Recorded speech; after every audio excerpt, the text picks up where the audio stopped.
Yo everybody, what's going on? Welcome to the stream. How are we doing? Hopefully you can hear me all good. What up, what up, what up, what up?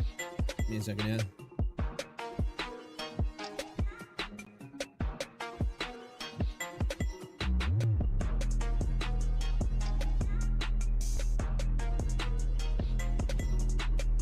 Everything coming on through okay, is it?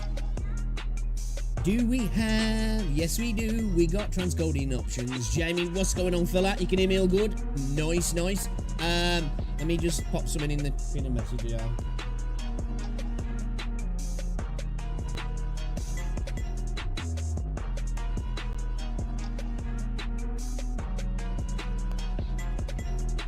The latest. Where are we?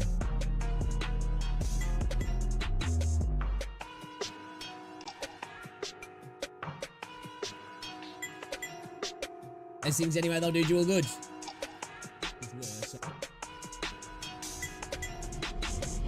Let me paste that.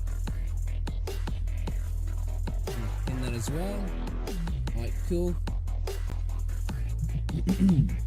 Yeah, welcome to the stream. Hopefully everybody's doing well. We're gonna check out a couple of videos before we get into playing some more Wuthering Waves. I'm going to try and get on some Throne of Liberty as well this evening. The beta has been extended for 24 hours, which is kind of good because I did want to play yesterday, but obviously I didn't stream until the evening, and of course we were pulling for our girl Changli yesterday, which once again, you know, just saying, we're that good at the game. We got her in 22 pulls, skill difference. Just saying, you got to get good, chat. You got to get good. Not too bad. I'm not too bad at all, actually. Had a good session at the gym today. Bit of back. Feeling all right. Feeling all right. Rosie's got the gym tonight as well, so I think my sister's going as well, so that means she should hopefully get picked up and took, which is good. Because that means I don't have to, and we can just get on streaming, you know.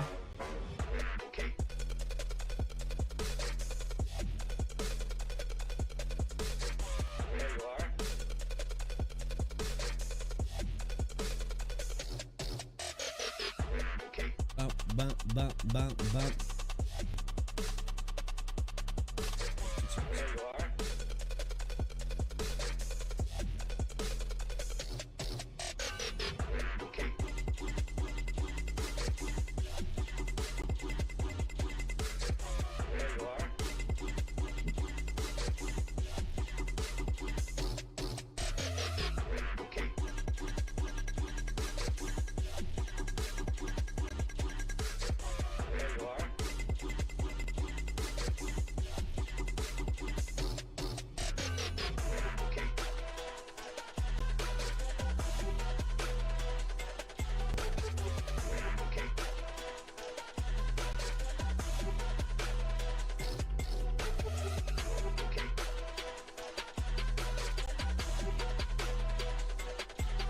Alright then, we ain't gonna mess around too long, because it is 1 o'clock. Shall we get into checking out some of these videos I wanted to check out? Let's see.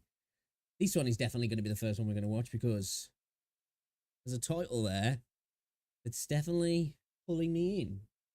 I'm done with Wuthering Waves from VXV Fiction. Let's see what he's done with Wuthering Waves then.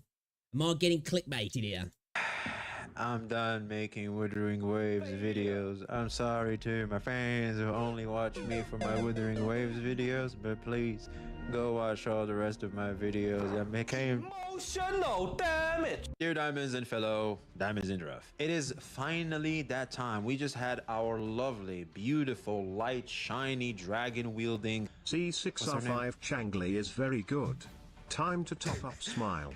Hey, gotcha MC, if you're gonna hook me up with that shit, time to top up indeed, man. Hey. Dude, Changli base at the moment, level 70, using a crappy sword. Tracy's not leveled up, and she's still kind of slapping, if I'm honest. Hey, I'll gladly take your money and have me the big old Phoenix bitch all the way up to C6R5. I dare you. We finally had our beautiful, lovely, shiny, bright, dragon-wielding lady, Jinsey. And yes, I gave her that introduction because she was dragon, sue me. And a lot of people decided to skip Jinsey for one Crazy if you did, in my opinion. Jinsey was just an absolute banger. I was going to say slapper, but that would sound terrible. But yeah, banger character in my opinion. And so far, I'm loving it. Just got to say as well, bit of skill difference. You got to get good at the game. 22 pulls, and we got her. So, you know, just saying. Just saying. Don't want to rub it in. Changli. Now, Changli's massive. To be fair, though, I failed all my other 50-50s. So, you know, it was about time. It was about freaking time. Abobas are as massive as her presence in this game. Now, I can't wait to get this character. I don't think a lot of people are able to wait to get this character. I woke up early. I didn't even sleep enough because I was too anxious of how much I couldn't wait to pull for this character. Now, as we all know, in my track record, I got all the limited banner characters, all of them. Now, we have a 50-50 though. I won a bunch. Actually, so far, actually, yeah. I think that's the first gacha game I've ever actually done that. And I only paid once, and that wasn't even for, I think that was actually, might have been for Gian actually. But it was kind of like in between. I was just being a bit of a well, I wouldn't say a whale. It was 50 quid. But, you know, I just decided to degen into the game. Bunch of 50-50s in a row. Now, are we gonna break the cycle, or are we just gonna continue our amazing streak? We're about to find out. But before we do that, let's check out the trailer, man. Let's get hyped up a little. Let's hype us up a little, man. Like, wait. So I'm guessing this is just a video of him doing his pulls and stuff. Yeah, I actually thought this was actually going to be a video talking about him not wanting to play Wuthering Waves. So yeah, not too interested in that, if I'm honest. Not too interested. Give me a second here. Let me just change categories. Change categories. All right then. Let's have a look at Book. How gacha games make you toxic. Hex Juice reacts. So we're going to be reacting to Hex reacting to Connor thoughts, I guess. Let's do a little bit of reaction meta then. Reacception, let's go. Hello, YouTube. We're back on Twitch today. It's been a little while, but I am now off my break. We are going to be watching The Most Toxic Gaming Community. This is by a friend of mine, a content creator that I like. I'm just going to say, if this is talking about gacha games and it's saying it's the most toxic gaming community, just going to hot take straight off the bat. It's not even a hot take. I just don't think gacha gaming is the most toxic community. Of course, there's toxicity like any community. But I just don't think it is. Maybe I'm going to be proven wrong here, though. Like quite a lot. Connor's thoughts. Very interested in what he has to say. Super good thumbnail. But I'm excited to get into it. Let's see what Connor has to say. If you'd like to come join us on Twitch sometime at twitch.tv. I'll say if you're going to talk about toxicity within the gacha space, you gotta get a tech tone up there. /hex_juice. I would love to see you over here. You can get a free bodily enhancement of your choice when you come chat with us in our community chat. It'll be so fun. And poggers, you can get a bigger PP or whatever you would like. I know some people don't really want a bigger PP. You've got enough redemptions of that one. But let's go ahead and get into it. And let's see what Connor has to say. All right, let's get into it. This is a longer video as well, actually, but you know. It's a gaming niche that has some... Oh, wait. When did Connor start? Dude, the green screen looks so sick. Wait, I was taken totally off guard. That's like the new vibe at the moment, isn't it? I've noticed that a lot of people seem to be leaning into that style of, well, in the commentary community, that style of videos now. They're holding the mic, you know. It's not at the desk anymore. It's, you know, green screen, walking around the different scenes kind of thing, interacting with the background. I like it, but I've just noticed there's quite a lot of people doing it now. Okay.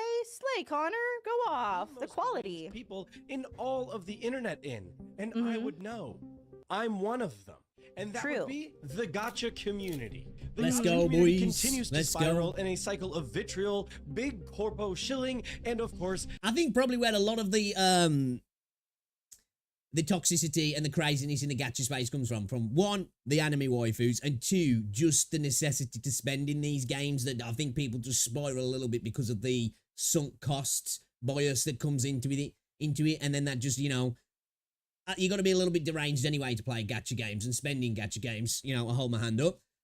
So I think that adds to it. But again, I'm just going to say it. There are plenty more toxic communities out there just get into Valorant. Maybe the actual community around it online, I don't know, but just play a little bit, play a bit of CS:GO. Jesus, COD even nowadays is still toxic. Go back in the day, that shit was crazy. Death threats. And while death threats are nothing new to the internet, it seems almost a little bit worse here. But that might just be because I'm friends with a lot of people in the space and see what they have to deal with. Maybe I'm missing something. With on a regular basis. True. We exist in a really weird time here in our little corner of the internet. And agreed. I wanted to do my best to tackle why I think that is and see what we can maybe try and do about it. Is this a futile attempt? Maybe. Almost. Definitely. It is 100% a futile attempt. I've watched a few videos just lately talking about toxicity within the gacha space. Personally, I don't really see it so much myself, but that's because I'm a little small creator that really doesn't get much reach. So, and I don't really delve into the community side of gaming that much anyway, especially nowadays. But, yeah, it's totally futile. You're never going to stop it. I've heard some people trying to reach out to the empathetic side of people to try and, you know, be like, just can we not be like this? Let's bring some light to it. It's just, you might as well go and scream into the dark because nothing's going to change. Certainly. It's not going to change. 100% futile. But we try anyway. It's our job to yap. Maybe. It very well could be. True, Hex, true. But I'll be damned if I don't give it a shot. So let's talk about why this community is so gosh darn toxic and what we can do about it. So bend over daddy's knee and get ready for a spanking because I'm about to teach you kids a lesson. No, thank you. That took me completely by surprise. No, thank you. I would love to hear you out, but I do not wish to do all of that. Totally off guard. All right, go off, Connor. What do you got to say? Before we do that, make sure to drop a like and subscribe too. Hopefully not, because like the spank, it's for the bit. Subscribe to Connor to be bent over his knee and spanked. He knows you'll really like that. Subscribe to me because I'm awesome and cool and the bestest that there ever was. I guess I'll just say it as well, you know, can sub to me as well because I'm creatively devoid. That's why I'm doing this right now. Hey. I will not be spanking you, but perhaps I can arrange something between you and Connor as I am friends with him. Shut the fuck up. That was a perfect pause and play. The Tinder. Now, there are a few components to the gacha space and why I was so confused because I was like, Tinder? What does an online dating app have to do with this? I'm realizing that he's saying Tinder as in like kindling, the shit that feeds the fire. But I was like, who got caught using Tinder inappropriately? Sitting around for a political conversation over Thanksgiving dinner. Your political candidate's a walking corpse. Your political candidate is a literal felon. Anybody else hate the elderly? They got you. Yeah, and children. Above 45. Definitely children. Definitely children. Below 18, hate them all, and probably hate everybody else in the middle as well. I hate equally. Facts. Everybody's terrible. Community is made up of a Venn diagram of 3 different groups. So let's walk through them real quick. Firstly, we have the antisocial and parasocial people. And I'm sure there's everybody in Twitch chat. Welcome. Some antisocial people who aren't going to be like being paired up with the parasocial people. But you know what? Screw off. This is my chart. I'm going to group it how I want to. Hoyoverse has been on record. Dude, I'd say there's a lot of antisocial people that are very parasocial. I think that's where they get their social outlet is online because of how antisocial they are in real life. That's I don't know, that's how they, you know, how it exhibits, how they get that, like, scratch that little itch, so to speak. Stating that they want to target antisocial people who can't communicate women for their games. Is that real? They've said that directly in that kind of wording? I did not know that. I mean, like, I knew they did that given the way that they do it, but like, I didn't realize that they said that like that. That's crazy. People in this category easily attach themselves to characters and things in a parasocial manner. See Exhibit A. People treating video game characters like real people. I think you just see that. That's a perfect example of how some people treat Twitch streamers, especially girls, and I think as well in the VTuber space. I definitely feel like there's a lot of that there, isn't that sort of parasocial relationship between chat and the streamer. It's kind of wild. Example of this taking place was with the Honkai Star Rail drama concerning the character of Robin. At least online and Twitter, people in the gay community could not tolerate any kind of straight ships for the character because she was supposedly reserved for the lesbians. People went to fucking war over this. It was crazy. Yeah. Dude. It's not, doesn't surprise me, but people are so weird, man. And now, while I'm not going It to lump was. everybody in that same category, because I know some gay people who thought it was absolutely ridiculous, it doesn't change the fact that that war took place. Well, they're just called normal people. You know, it shows that abnormal people can come in any form. It surely did. That was such an interesting period of time. I definitely was surprised because Hey, my apple take on pie. all of that was more or less like, I think that your headcanons are cool, headcanons are fun, whatever your perspective. It's just fan fiction at the end of the day, but you can't, you know, some people love to take their fan fiction and just, you know, push it on the world and like make it canon, as she's talking about headcanon, but actually try and make it canon. And then if it's not, they're going to get mad. Or how you see the characters is fun, but like you can't really get mad at people for not agreeing with your perspective personally that you choose to see the character through. Like if it's the lens that you've made to see the character through, you can't be mad if someone else is using a different lens. And it was insane in that situation to be told that I was a homophobe. The reality is that it doesn't matter.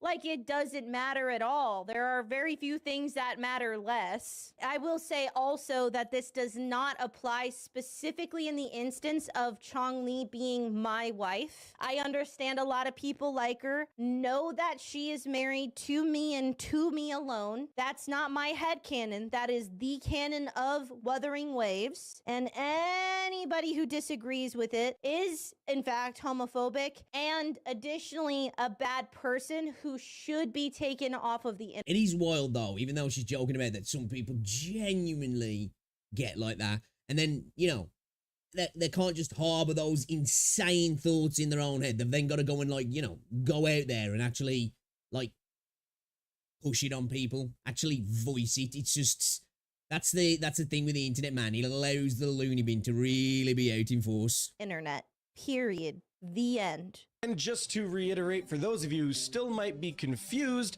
as said by people better than me, she's not real. True dat. Anyway, this parasocial attachment is not limited to video game characters, but can also be applied to content creators. Exactly what I was just saying. As soon as you mentioned the antisocial, parasocial relationship, it is wild in the streaming space, especially with female streamers. And I've noticed a lot with VTubers as well. People get so attached to the idea of the character. I think that's why some VTubers are incredibly successful, is because of that parasocial element. It comes across even stronger for some of these loony bins. Where then these parasocial people start to elevate them to a higher status of being.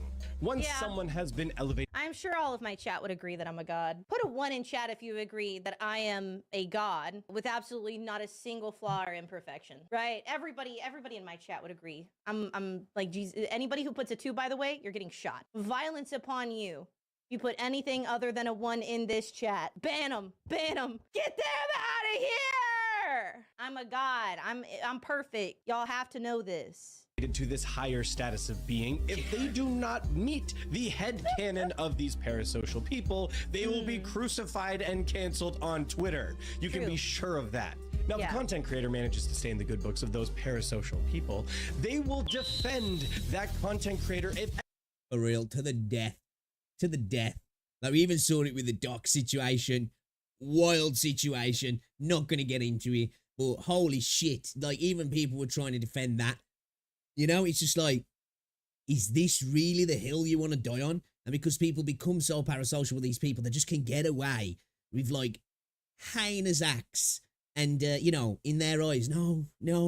There's some justification, but there's got to be a reason, man. It's all fake news. It's wild. anybody dare step up to them, and they will attack like a starving pit bull that's just wandered into a kid's daycare.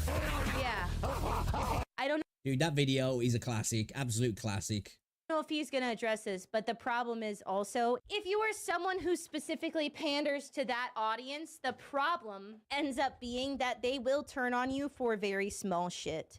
And they'll always turn on you in the end. They'll always, if you harbor that sort of audience, it's like when people genuinely try to harbor toxic audiences. Now, I'm all down for banter. I love a bit of banter between chat, between my comment section, between my viewers over the time. I love it, you know, because that's just how I am. But some people like to harbor toxic followers in sometimes in an effort to, like, you know, send their minions out on others. But you're just inevitably, they're going to turn on you. And I've seen so many content creators who have had that happen. And then it's just like, what? Surprise face? Surprise Pikachu face? What's going on? It's like, dude, you know, you like, you play with fire, you're going to get bored, you're going to get burnt, and, you know, live by the sword, you die by the sword. But people just always think that it's never going to happen to them. You know, parasocial people can be wildly crazy, and it's okay when you're using that to your own benefit. You can profit, I guess, in the short term, but in the long term, always going to come around to bite you in the ass. If they follow you because of your positivity toward their like specific parasocial stuff, or like toward their just general lack of criticism for something, you have to be that way forever, or you will be crucified forever. You will be. You can't break the image, can you? You know, the visage of what you are. Visage, is that the word I'm looking for? Basically, you need to keep up the shtick, because the second you break it or drop it, or God forbid, if you're a female and you go and get a boyfriend, or they find out you've already had a boyfriend, then you're seriously in for it. Be crucified, and they will never fucking forgive you. You get the benefit of having people defend you, but with the cost that it is very, very, very easy to piss those people off, and like they will turn. To me though, that's a benefit that I've never thought that I'd want as a creator. You know, if you make mistakes, at the end of the day, just own it. And if somebody's coming at you, then whatever, you know, if you feel like you need to defend yourself, defend yourself. I've never felt the idea that even if I was ever at a level where I had a massive following, that I'd want that following to, like, become a shield for me. I don't know, it's just kind of weird, man. It's just a little bit weird, you know, that people will spend that much time and effort. And I think at the end of the day that, you know, obviously that's coming from a parasocial element, but it's just like, I don't know, I don't see that as a benefit. I guess, really, it kind of is. But personally, it's just, nah, I wouldn't want to. Turn on you just as hard as they turn on other people. Both of these circumstances are an unhealthy attachment to characters or people, and it is not a good place for either party. But now that we understand our parasocials, let's talk about our second group, the gamblers. Now let's call... Hey, you know, I love a bit of gambling. Obviously, do you know what? I don't gamble at all. The only gambling I guess I really do is I buy the lottery. I pay for the lottery now and again. You know, I buy lottery tickets on the Euro Millions, whatever. I think I have been to the dog races once in my life, and I've never gambled other than that. I'm just trying to think if I've ever been to a bookies. I have with friends, but I've never put a bet down. I've never bet on sports. I've never bet on, like, racing, horse racing. I've only ever been to the dogs, and that's because we actually went to the stadium, and it was like, well, you got to put a bet down, you know? You got to put a bet down. But yeah, give me some waifus, and I'm like, dudes, I'm feeling that dopamine hit. I am feeling the dopamine hit. Yeah, what's going on, Neil? Welcome to the stream. We're now seeing the long-term effects of the internet being too good and a complete, total inability to understand how to use social media properly. Yes, and a lack of social skills because of it. It's one thing you notice now. A lot of young people, well, people my age as well, but a lot of young people really struggle with social interactions, don't they? Call a spade a spade. Gacha games are gambling. Whether you... No, don't tell me this. You're gambling your time by re-rolling accounts or logging in every single day to get every single ounce of currency you can get as a free-to-play player, or as a whale who's walking in there and actually dropping literal dollars on the game to get premium currency to roll on new characters, you are still gambling regardless, with either time... 100%. There's always a cost to a gacha game, because you can be free to play. The cost is then your time and effort. And if you pay money, the cost is obviously money and also your time. And they will try to take up as much.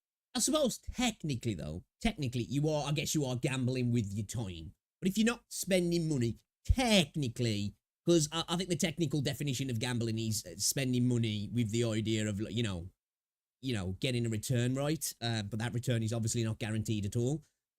So really, it's not really gambling. I guess it's just wasting your time, I suppose, really, isn't it? Of your money and time as they possibly can. That is just what it is. Time or money. This group of people is very prone to the cost sunk fallacy, where if somebody dares criticize their game in either... Yup. I said this a lot when Wuthering Waves came out. Definitely. You know, there's a lot of people on the Genshin side of things that's what it was that sunk cost fallacy, that bias of how much they've spent. They got them frothing at the mouth.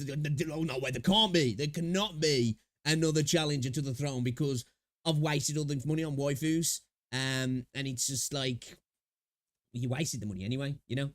Even if the game carries on for another 20 years, you've wasted the money. You're going to look back when you're 60 and be like, well, I've got all of the waifus, bro. I collected them all. A constructive or destructive manner, they will do everything they can to protect their investment. 100%. And you can be damn sure they're going to attack that offender on sight. They do this because they're worried that if their game loses in popularity and spending, that they're going to get the dreaded... You got this over the years with like games, MMOs and such as well. People who have invested money as well, but invested so much time into these games, the idea of it falling off scares the shit out of them. EOS, end of service. Which is such an odd set of people to have to interact with for sure, because their loyalty is like sort of against themselves and against the consumer. These people, it's not really a loyalty to the brand. It's a loyalty to how much they've invested, because it is exactly that sunk cost fallacy. It's like the console wars. A lot of people online getting mad, especially of recent times. Let's face it, you know, for a while, especially in the Xbox One period, it wasn't doing very well at all, was it? There was just an absolute, you know, drop in the amount of games that were coming out for Xbox. But you saw so many people getting online, having to defend to the hilt really poor games that were coming out, pivoting from the typical games into games that a lot of these people didn't play to defend the purchase of the box, which was really failing. And it's just such a wild thing to do. I understand it's frustrating whenever you buy anything and it doesn't necessarily work out as a purchase, but that's just, you know, that's being an adult. You move on, you suck it up, and you just, you know, you carry on. It's so weird to see people do that. It's an interesting thing that humans do, isn't it? I understand it. I do understand it to a degree. It, you know, it makes sense, but it doesn't at the same time because, like, you know, life's too short for all that shit. When you are in this particular mindset, you are actually simply defending and in favor of a corporation, but it is anti-you and it is anti-consumer, because the reality of these gacha games is that they will actively put in mechanics and actively put in parts of games that make you have less fun. It is a less... Yep. Predatory mechanics as well. It's the same with the console. Again, going back to the console war, you know, you'll see people arguing about profits, return on investment of these corporations. You see people in the gacha space doing it. Don't get me wrong, I'm always interested to see how much games are making, because at the end of the day, I want a game to do well enough that they continue making a game. If I enjoy it, of course, you want it to do well, you want it to continue making money, so it's an investment priority for the company, and you continue to get the thing you want. But it's so weird to see people like jumping around and happy as anything when that some multimillionaire has made a few extra million. Like, how does that in any way make your life better? Especially if the thing you're arguing for is actively in a state of decay almost, kind of like I said, how the Xbox was and how some of these games are as well, and people just defend it. You know, you're getting nothing from it, but you're spending money and you're just getting somebody else rich, and you just like, it's a hill you're choosing to like fight on. It's so weird. Satisfying experience if they think that they can procure more of your time or money, or both. They don't care about your satisfaction. They care about you continuing to play the game, and they will input strategies that are more addictive and less I think they care about your satisfaction to a degree. Obviously, it's a secondary factor. The money's what they care about. But you've got to care enough about the consumer's satisfaction just to give them that little dopamine hit, you know? You've got to, that's why these systems are designed in the way they are designed. It's because they're satisfying, you know, the pull animations, the audio, the way everything works. It's designed to satisfy you. And there's a lot of thought put into that, and they want to do that, but that's just a secondary factor because that makes them money. They care about the money, you know? So there's that little tiny bit they actually care about your satisfaction, but only in a small way. You know, it's like a drug dealer, you know, giving you a little free tester. They care that you enjoy that, but they only care that you come back. satisfying and less fun and less good to keep you playing the game. If they edge you a lot, but don't ever give you exactly what you want, you just keep playing. They can Or as I would say, negative edging you. actually take more from you that way than if they carrot actually do, cancel. like satisfy what you want from the game. Because when you're satisfied, you're done. If we want to make it about jorking, right? If you're edging and gooning all the time, you're constantly like on, like you want more of it. You don't stop. She's making a valid point though. But I would say there is satisfaction, because I think if you get no satisfaction, then you won't stay. You know, if you're always on the edge of almost getting that satisfaction, that only lasts for a short amount of time. People need that dopamine hit. And without the satisfaction, you're not going to get that dopamine hit. But it's about giving you just enough satisfaction that you get that dopamine hit, but you're left wanting more. When you finish, you're done. You're sated. You don't want to continue. So if they ever actually satisfy everything that you want from the game, you're not going to want to continue playing as much. They want you to never be fully satisfied. I don't even remember where I was going with this because that analogy was so off the rails. So I'm just going to let bro keep talking. I apologize. I have no idea. Horrific thought for the gambler, because then you're actually faced with the amount that you've wasted on the game, because now it's just actually gone and there's nothing left. Let me be clear. You've already wasted all of that, but that's usually when the reality finally hits for people. Right. But let's not get this mixed up. If you wail on a gacha game, I think you've already lost, personally. I think people can do what they would like with their money. Do I think that you should wail on gacha games? Absolutely not. You should spend responsibly and never more than like what you have the budget for. And I agree in principle, but I also disagree that the idea that you shouldn't wail, in my opinion, well, it's spend according to what you have. If you can afford to wail on a video game, have at it. No different than if you can afford to freaking buy 4 or 5 pairs of trainers a week that cost 200 quid. You know, if you can afford to spend $5,000 a week on throwaway stuff, then have at it. If you can buy multiple cars a year and you can afford it, why not? Life's short. If you can have multiple properties around the world and you can afford it, why not? If you can travel the world, why not? You know, there's arguments to how valid those things are, but you know, all these arguments are from a perceptive point and an opinion. Some people might have more enjoyment out of just spending money on a video game, whereas some people might be like, no, dude, you've got to travel the world. At the end of the day, it's all about someone's personal preference in what they get out enjoyment out of. And obviously, if you don't have the money, you should always spend within your means. But I never think that people lose from spending money on a gacha game, on microtransactions in any video game, buying lots of video games. You know, it's no different than going out every night of the week. At the end of the day, you're making memories and you're spending time how you want to spend it. And there's always usually a cost to that sort of stuff. And I think if you want to spend it, you want to spend it. I don't think it's necessarily a negative. It's just about having balance in everything in life, isn't it, really? And making sure you're keeping your mental health good, your health good, and your relationships with the people around you good as well. And as long as you've got enough money to keep a roof over your head, do what you want with your money. You should never choose the game over having comfort, having your bills paid, having what you need, having food. Facts. As long as everything else is paid, then, you know, have at it, in my opinion, really. But just be sensible. At the end of the day, just be sensible. All of that stuff. If you have expendable same with anything, income and you would like to do it in a gacha game as a choice for your enjoyment, that is okay. Yep, but understand that there is an addictive property to these games. And It's you true. need to be aware of They are why predatory. you are spending. And if you are enjoying it, or if you feel like you have to, or you feel like you don't have a choice, or you feel like you have like an addictive itch to continue spending. I think that there are levels. You know, like, that can be said for, again, she's totally right in what she's saying, but that can be said for, you know, some people get addicted to shopping, don't they? You know, they literally shop for therapy.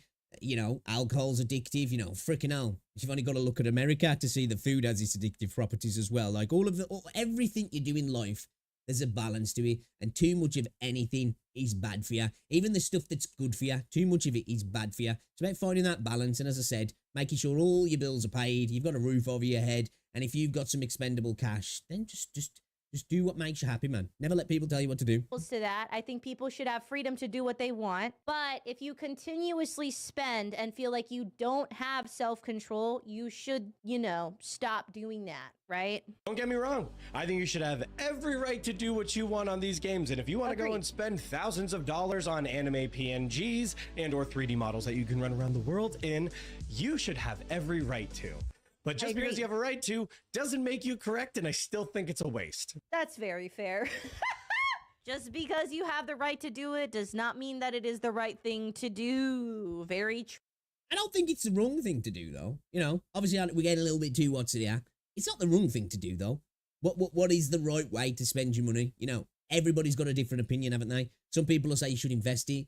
You know, some people will say you should save it. Some people say you should travel the world, have nice food, go to places, make memories. But, you know, what's wrong with making memories in video games? What's wrong with making memories in any way you want to make memories, you know?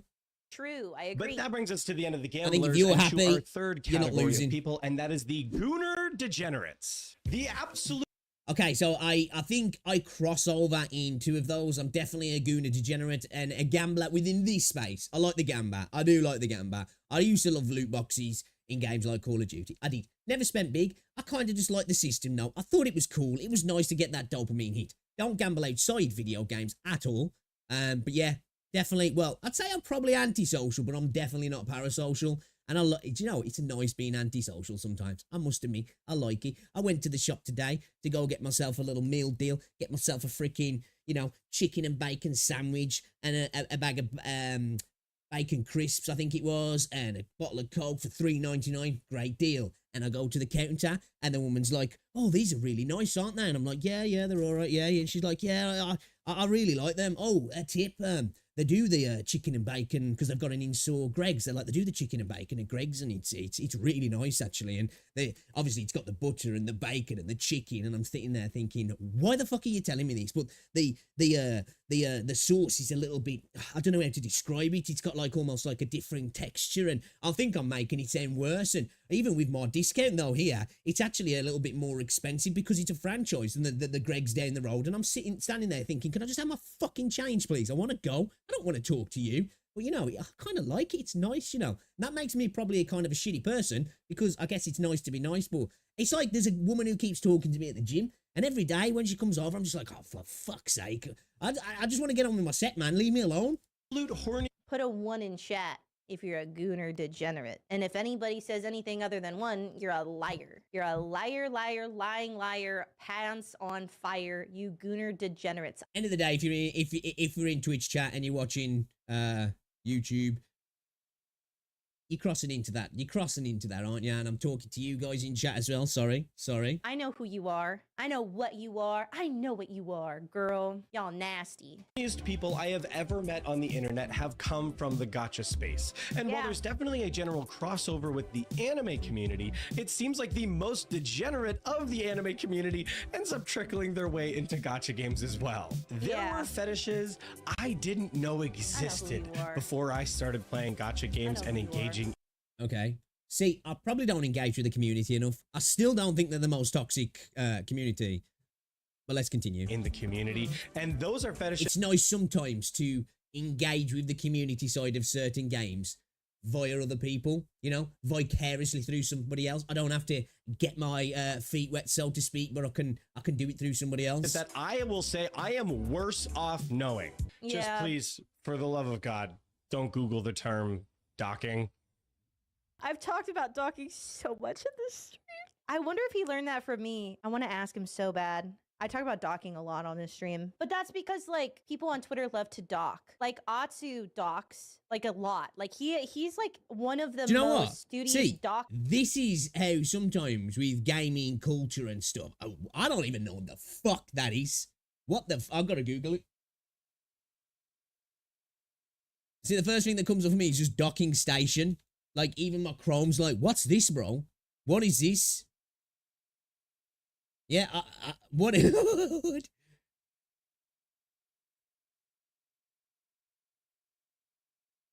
I don't know. Yeah, okay. I still don't know what it is. My Google is so godly, that it doesn't even know what that is. It's like, what is this? Docking? You know, ship docks? I don't know. Docking station? What the fuck is docking? I've ever known. He be typing up those docs and posting them. I feel like docking is not that bad. Like Atsu does it a ton. A lot of people have docked. Brax is docked. I mean, people dock on Twitter all the time. Like they do it. They dock so much. Guys, it's like Google Docs. Why are you acting like it's something weird? Atsu loves docking. He does it so much. His docs are so long. Docking is when dudes bump dicks. He's got crazy Is it really? Is it endurance, on God. That being said, in terms of fetishes that I'd rather not know about anymore. I guess I am too clean for that ungodly language. I have never heard of that. Never heard of it. I just thought that was touching swords, you know? I'm sick of the armpit stuff. I don't understand it. I don't like it. And I'm sick of the art where they make the armpit look like something it is not. They make the armpit look like a different body part, and I hate it. If you're gonna have an armpit fetish, at least have it for the armpit and not about it looking like something else. Begging. Do people have armpit fetishes? Well, you know, people have fetishes over everything, but ew, that's nasty. Thank you. It's your fault, Cap. Now, before this sounds like I'm condemning sniffing Cap taught him sweaty about pits. docking? That makes a lot of sense. Cap is the biggest woman gooner I know. some of you. Remember, I'm right down in this pit with you. I've got 6 gacha games installed on my phone right now that I log in to check in on at least daily. So I'm not saying this as an outsider looking in, I'm saying this as a peer sitting right next to you in the mud. All of these Venn diagrams intersect at one central place, and that is peak toxic gacha player. And now you may not find yourself in the center of this Venn diagram, but I am convinced everybody is in. See, like, again, I don't think it's still the most toxic. Might be weird, but not the most toxic. I don't, like, let's just take Valorant, you know? I think you've got, like, let's say over here, you've got your furries, okay? Right? Then you've got, like, your full-on racists over here, right? And then, let's say over here, you've got your e-boyfriend, girlfriends. And then in the middle, you basically have got ultra neo Nazi furries. I don't know. I just think, you know, go to CSGO, you know, same sort of thing. You know, go into Call of Duty. Like these are noob levels, man. These are level 1 levels. You know, you haven't even experienced up, man. You know, this is new gen levels of toxic, in my opinion. This is weird Kuma shit. Yeah, full on agree with that. There's a lot of Kumas in the gacha space, but I got nothing on the old school shit, man, in my opinion. Got nothing on it. In at least one of these categories. And if you don't think you're in one of these categories, you are a fucking liar. Stop lying to yourself right now. Okay. Docking is a sexual practice of men who have sex with men in which one man stretches his foreskin over the glands of another man, with both men being more or less erect in the process. That is okay. I'm glad I didn't I'm glad my Chrome was too clean for that, because all I got was docking station. Yeah, that's nasty. Now, which category but am I each to their own. No, each to their own. Not even really not the gambler, because I don't even get any joy from gambling anymore. It's kind of just a function of my job. I think I'm a parasocial gooner. And I'm just gonna say as well, if you're both erect, yeah, how fucking big is your foreskin to be able to stretch it over somebody else's dick while you're erect? You know? I feel is that like a fucking wizard sleeve hanging off the end of your bell end? Proud. I want Changli to bounce it for me. Please, milady, my lady, please bounce that thing for me, girl. Thank you. Also, please, Jane Doe's Endless Zone Zero, bounce that thing for me. Thank you. Don't think you're in one of these categories? You are a fucking liar. Stop lying to yourself right now. Look, there may be some well-adjusted people who play these games, you know, people like myself, of course, but I have yet to meet anybody else like that. Now, let's be clear, any group of people are going to be susceptible to the pitfalls of a toxic community. But these traditional vices, I think, give this group more of a predisposition for them. So we've got our Tinder and our makeup of people. Let's talk about how we set fire. Okay. I'm not the first one to say this, and I will not be the last one to say this, but Tribalism. Now, let's be clear. Tribalism is a normal human instinct, and it's one of the things that has allowed us to thrive as a species up until this point. It's not inherently a bad thing. Okay, can I just say this video is fucking hitting. This is so good so far. I've been really fucking enjoying this. I know I'm joking around a lot, but like this video is hitting. Absolute cinema. Insane. So good. We all want to have that group of people that we know are going to back us up when the going gets tough. However, toxic tribalism is when the fear of one of those circles starts to lead the group. Toxic tribalism keeps... Okay, so I'd like to say that I personally have a... I wouldn't even say that's toxic tribalism. That's just tribalism in itself. That's what led majority of conflict throughout early human history is the fear of the other tribe or the desire to conquer the other tribe.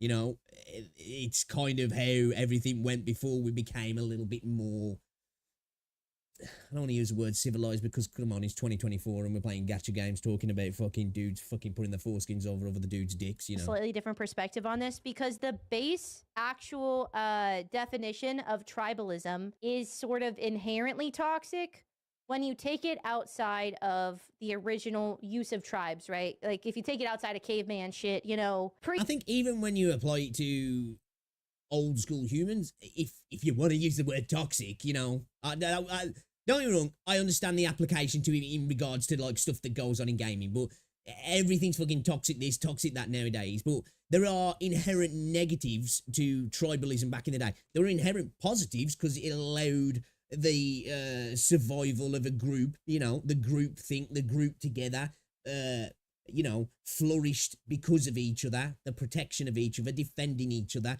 going out and conquering and hunting together. Obviously, there's the positives, but that was coming negatives as well, don't they? Intertribal warfare, you know, the desire to conquer the other tribes and take over and enslave and all that sort of stuff. But I don't think that toxic is the best word to use. It's just our modern, you know, weirdness to address everything that's kind of like got negative connotations as some kind of toxicity, you know, as if it's the right way to describe it. Pre-industrial era stuff, tribalism is inherently sort of a toxic thing. I think that this is a really good definition of tribalism, and this is something, I want to be clear, that makes a lot of sense when you're a caveman, you know, and you need to keep the in-group strong and the out-group powerful, because like very few things that are as unifying as a common enemy, right? But the two definitions for tribalism that I think are very important to understand are tribal consciousness and loyalty, especially in the exaltation of the tribe above other groups. So what that means is that your tribe is like us is better than them.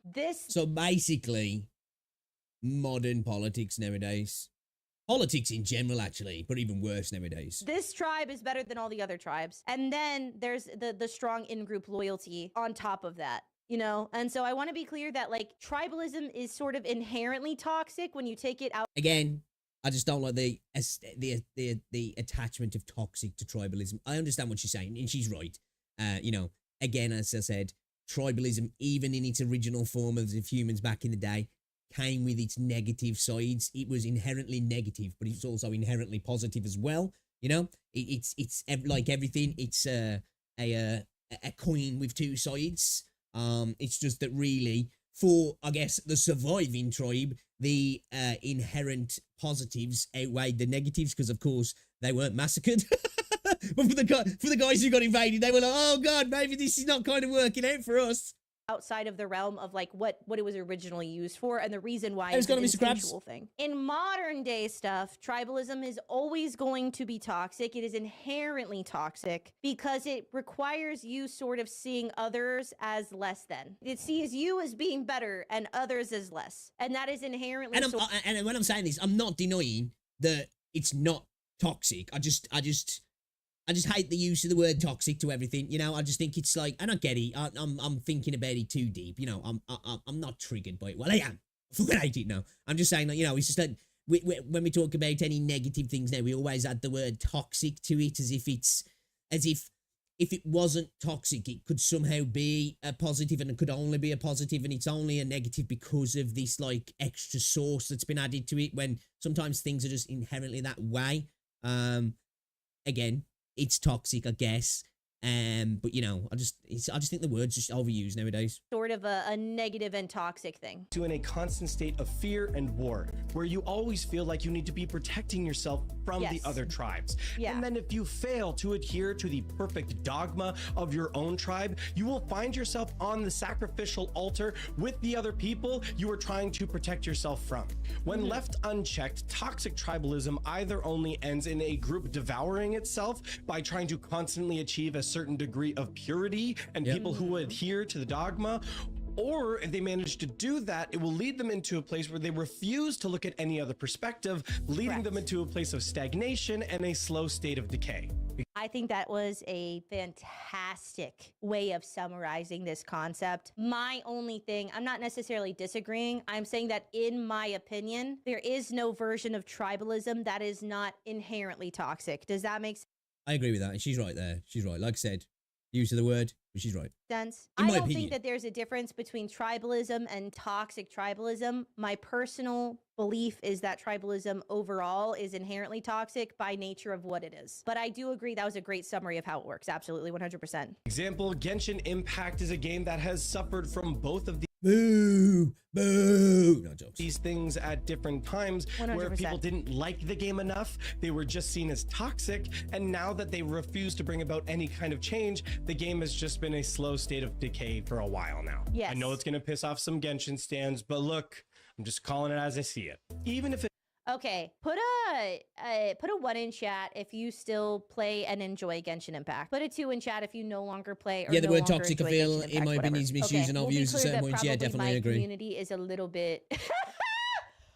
Okay, we'll be fair that perhaps my community is a little bit not balanced on this one. That was way more twos than I thought that was gonna be. If Okay, I'm, my more community toxic, I'll might be a friggin' mutant. A little bit biased toward no longer playing Genshin, just a slight amount of bias. However, if you still enjoy Genshin, can I do think, though, as somebody who genuinely, I haven't played Genshin for a while now, and it's not because I hate the game at all, it's just because I've been playing other stuff, and then as I've kind of got back into playing some gachas recently, Wuthering Waves dropped, and I just enjoy it more, and now Zenless is out, and I've kind of there have been 2 games of bouncing around.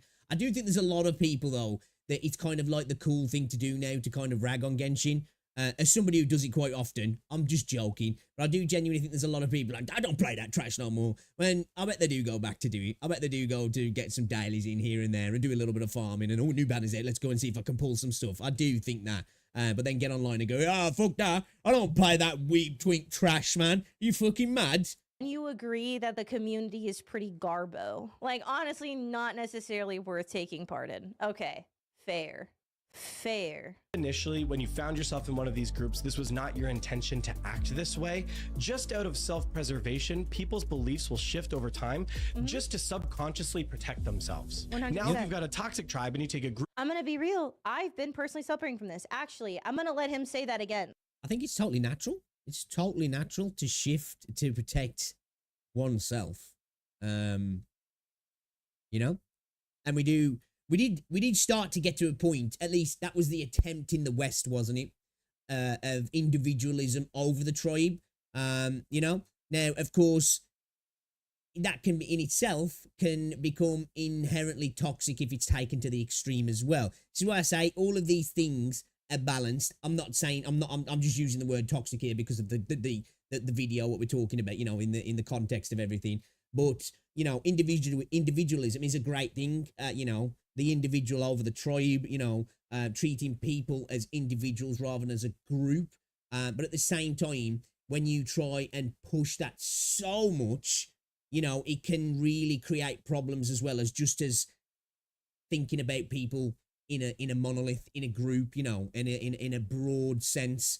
It's about finding that balance, isn't it? But I would lean more to being individualistic, because I do think that's the better way. The better way. At the end of the day, humans are tribal creatures. Humans like to be in around cultures that are like them, that look like them, that talk like them, that speak the same language as them. That's just a fact. And it's something that will probably never change in humans.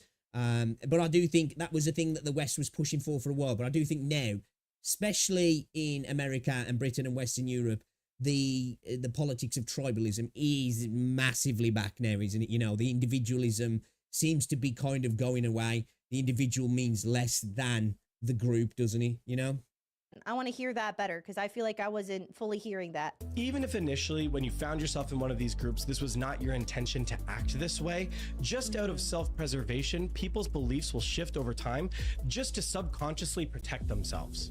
I'm gonna be real. I think that I was actually suffering from this, and it was really like hurting my ability to enjoy making content. I think that that was a huge part of me needing this break. Humans like to fit in as well, don't they?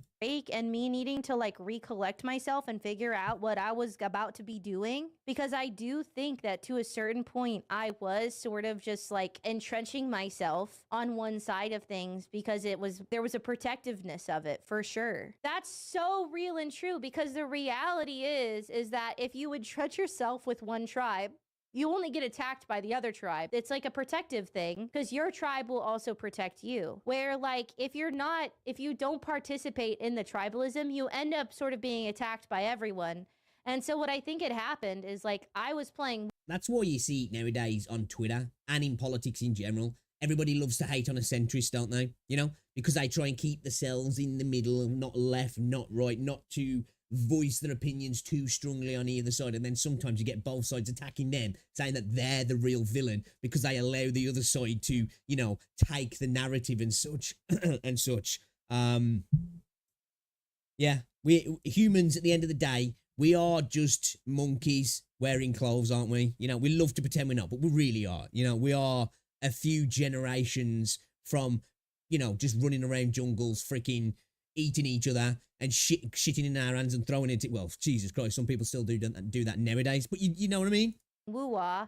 And I really entrenched myself heavy on that like anti-Hoyo stuff. And then I ended up liking ZZZ so much. And it was like, then the tribe that I had been participating in was like, bro, fuck you. How dare you betray the tribe? You're fucking with the other tribe. You're mingling with them, and then they're mad at me. But then yeah, I've definitely noticed that as well. There is that like sort of anti-Hoyo,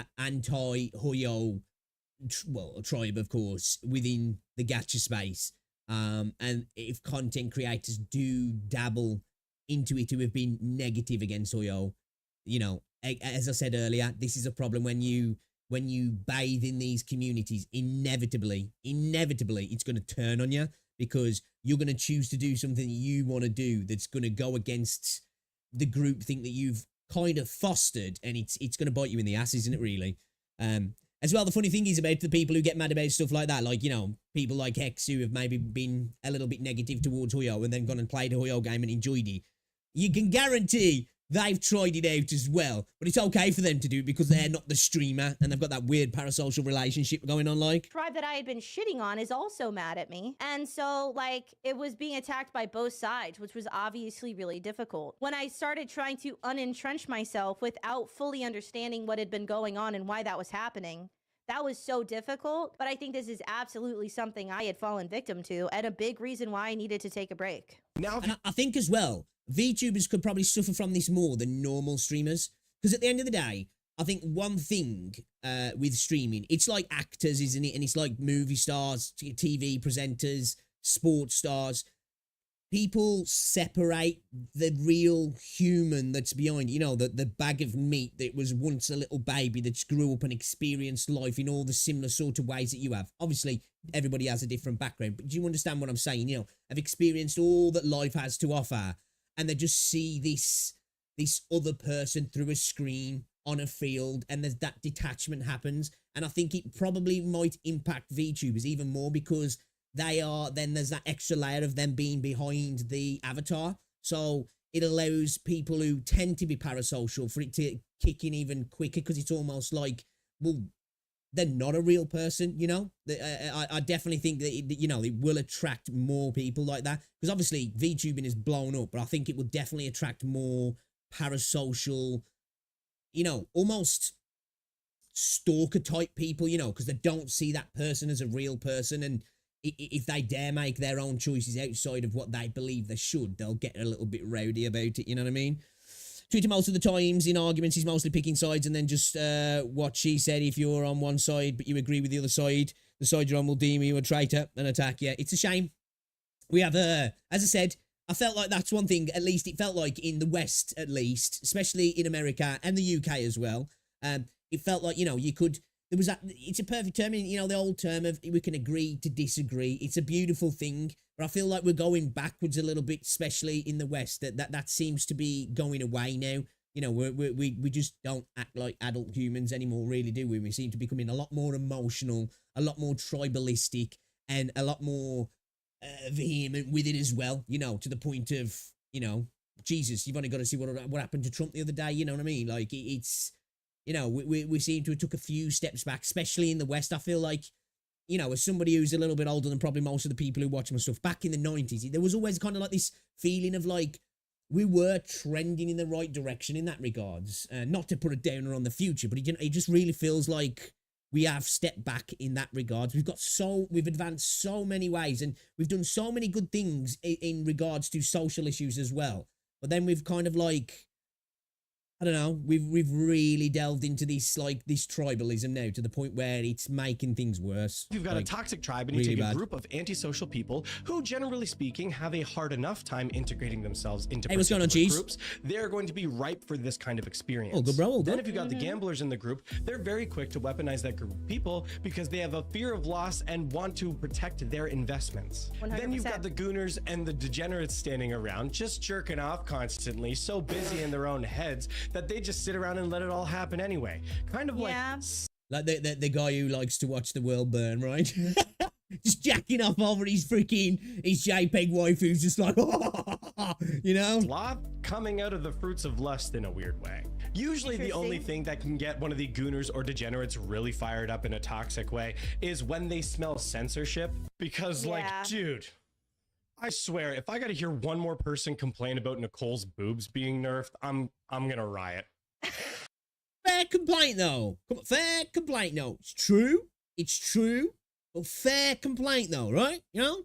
Any Kumas in the chat? Any Kumas?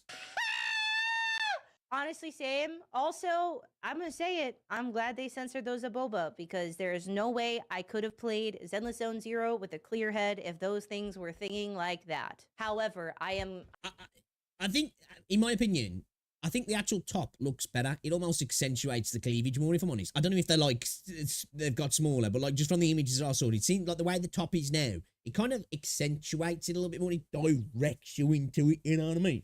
Well, it does me anyway. I am also sick of that. That's a joke. I don't care. If you want the Aboba, have the Aboba, okay? I don't personally give a shit. Put one in chat if you're jorking your peanuts right now, though. I'm gonna absolutely lose it. Nobody cares. But the Agreed. combination of these three groups. I don't know. A lot of people do seem to, though, you know, because people got wild about it, didn't they? You know, it seems that it's evident that a lot of people do care. I don't. I'm never going to get mad over really anything in a video game beyond being like, oh, fuck. And then I carry on with my day. But yeah, some people are incredibly invested. Always kind of being on the lookout makes the current state of the community even trickier. I would like to propose that people in these communities don't know how to exist in a time of peace. Like a bunch of World War II veterans coming back with PTSD, they just see war everywhere. The gacha space as a whole finally finds itself on the other side of a multi-phase drama that contained one of the biggest bouts of content creator PvP that I've ever seen over multiple years. For real, this is the longest saga I feel like I've ever seen. Who'd like to come into the PvP ring with me, by the way? It'll be funny. It's boring in here. Who wants to 1v1 fighting game style? Let's do it. Let's fight. It'll be funny. In any kind of YouTube niche, with maybe the exception of, like, I don't know, the makeup and beauty space, because them bitches is crazy. Yeah. But they are, when we talk about toxicity, you know, I feel like that's a perfect application of the word there in that space, you know, in that specific space. I think it perfectly encompasses it, you know. People love to attach it to like masculine things, but to me, that's toxic, you know, that kind of culture, that space, and a lot of those guys as well, super fucking toxic. I'm gonna be real. And I That feel like makeup it's the and beauty shit was perfect crazy. Fun word fact as about well me, for it. a really, really long time ago, you can't find these videos. They've been deleted off the internet. My first attempt at being a content creator was being in the beauty community. My first video that I ever posted on the internet was a beauty drama video. This is not a joke at all. I forgot about this. It was a drama makeup video! And you know what? It got like 50K views. That did better than every single video on my entire channel now, Creepy, except for yeah. one. Isn't that crazy? I like drama content is the point. It is kind of like the core of who I am as a human. I like chisme. It's just who I am. I like to talk about it. I try to be a makeup influencer. I tried to be a makeup influencer, but I was too unwell and I quit. And then the makeup community, like right after, just imploded and it was terrible. Just so we don't get it twisted, yes, I am referring to the Tectone and Atsu drama that spiraled out of control, that had tons of content creators being sucked into this vortex. It was a black hole event. It was like the bloody... You know, that's one I actually never got sucked into in terms of just watching it. Like, because I do watch Tectone videos from time to time, you know, especially more now, like, because I've been reacting to stuff on stream and stuff. Well, I saw some videos that he made about the whole Tectone Atsu situation, but it's just like, I don't know what the hell, like, happened. I've got no idea of the timeline. I just know that it seemed like everybody was seeing Atsu as a piece of shit, like, so I guess, yeah. I'm back at the phone call from MSP, the changing. Oh, full fiber, baby. Full It's fiber. an America Civil War event that took place. Like, Yeah. it's crazy. It's too much to recap in this video here. If you want to learn more about that, Muujin... Yeah, it seems that, because every time I watched the video that was talking about it, I must have been on, like, volume 3, chapter 5, part 2, because there was just no context to what came before. It's just that everybody just seemed to be fucking railing on Atsu. I called him Ratsu then. That's because everybody in the videos just kept calling him Ratsu. So, yeah. did a great video on it. If you got Muujin's video is fantastic. I will say that that whole thing was honestly legitimately awful, affected a lot of people's lives in ways that cannot be undone and should not be joked about too much. I do sort of owe that situation my career. So I am glad that that happened, but it obviously caused a lot of wreckage and harm to a lot of people. That's based as fuck. That is from Hex. Hey, yo, okay, alright. A lot of bad shit happened, but hey, look where I am now. It started from the bottom now, yeah. People who did not deserve it, and some people who sort of high-key did.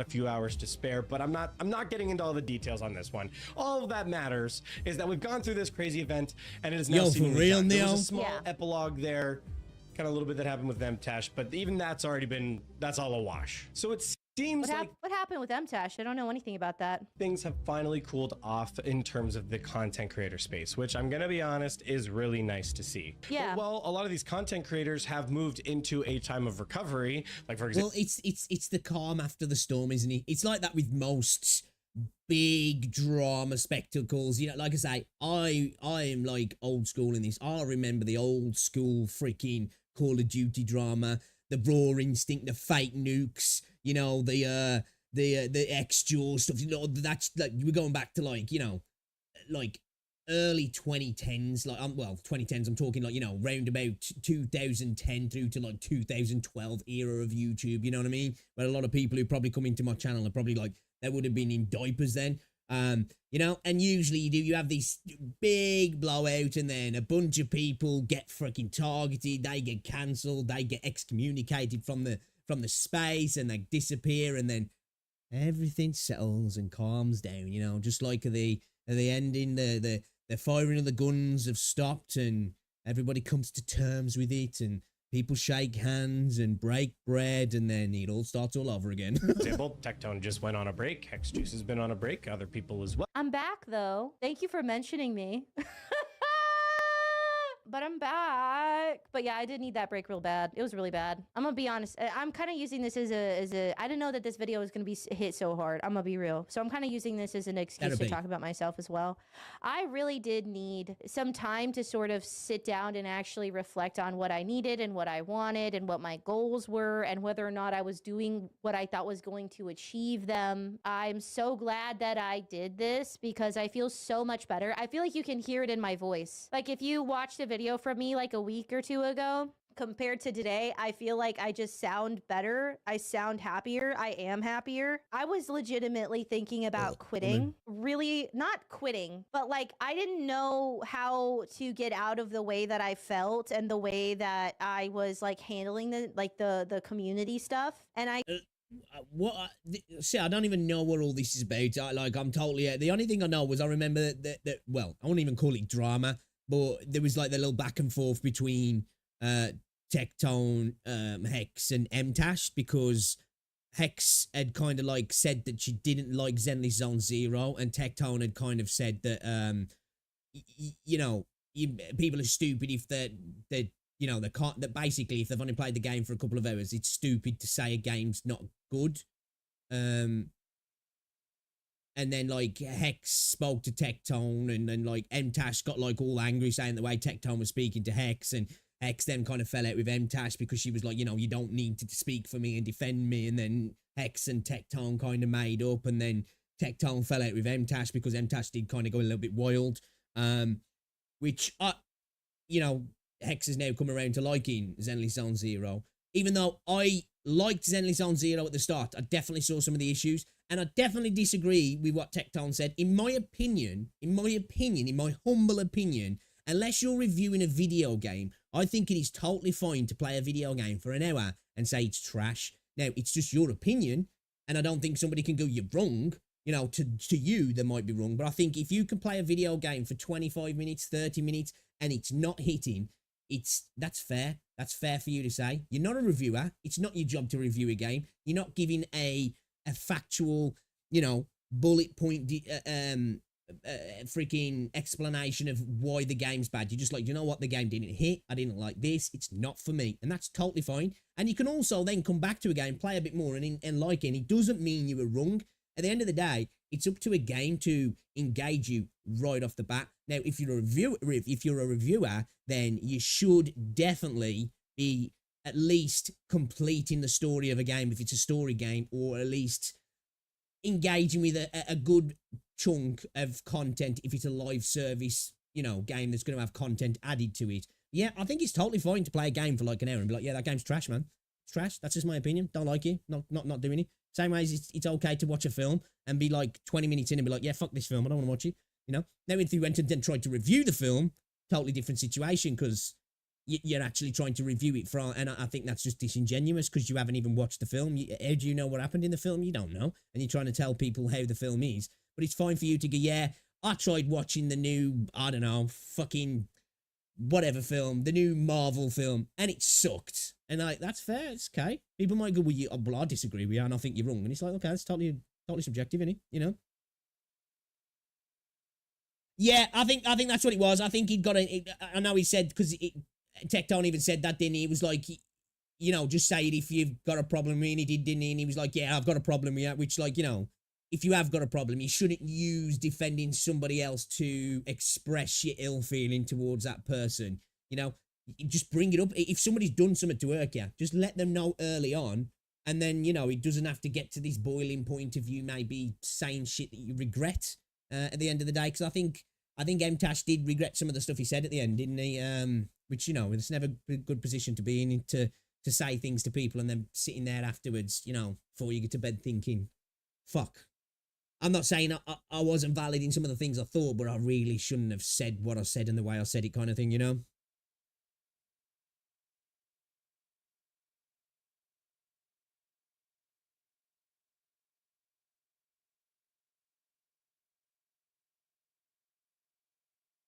That's fair, Neil, man. It's totally fair.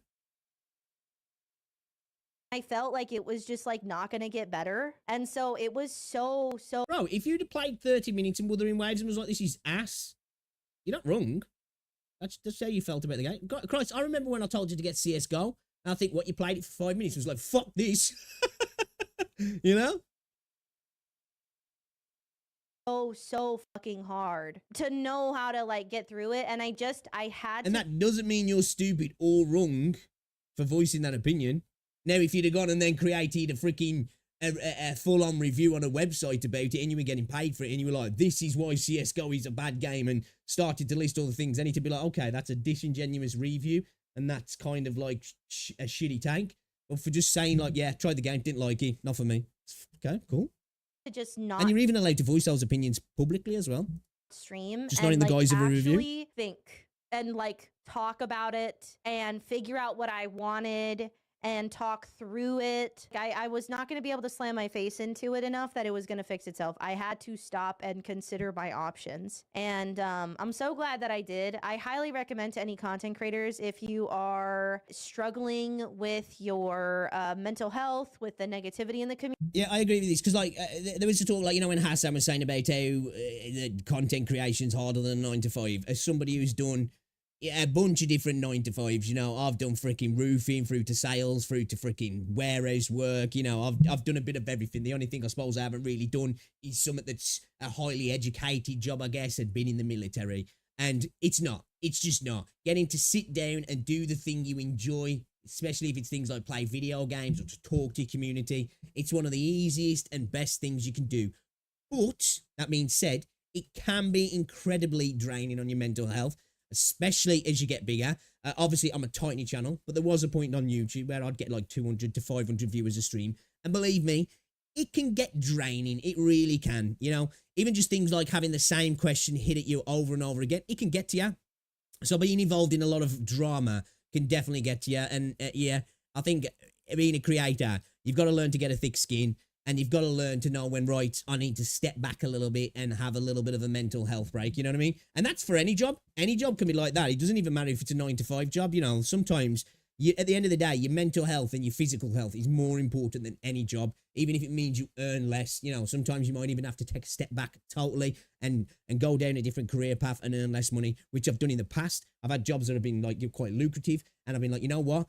I can't deal with this, man. It makes me sad. And I've gone to other jobs where I've earned less money and I've been much happier. And that's the best way to live your life. Community, I'm begging you, please sit down and talk to people you trust about what you want and what you need. It will help you so much, because there's a certain did sign writing, yeah.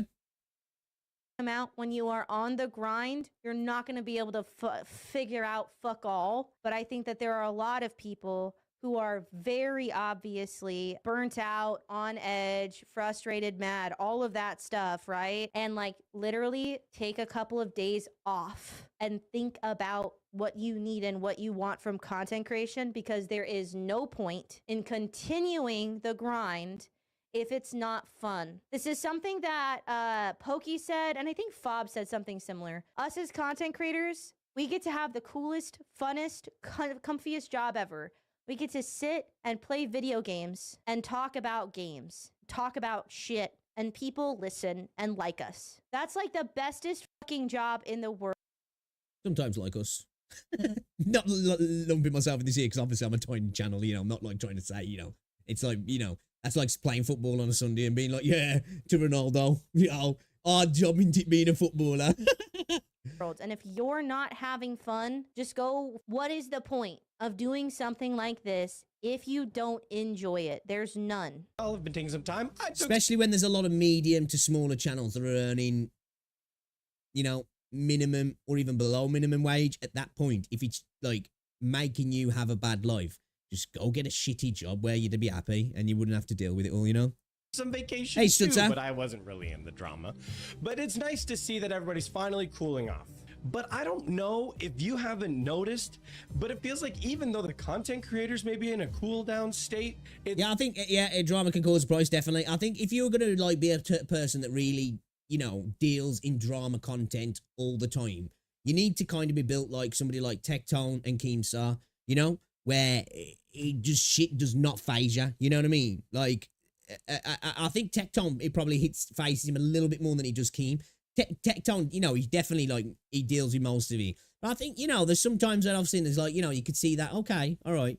don't think he's enjoying this so much now. But like, you know, like somebody like Keem, he's like Bane, you know. Dude was born in the darkness. Dude was born in the drama.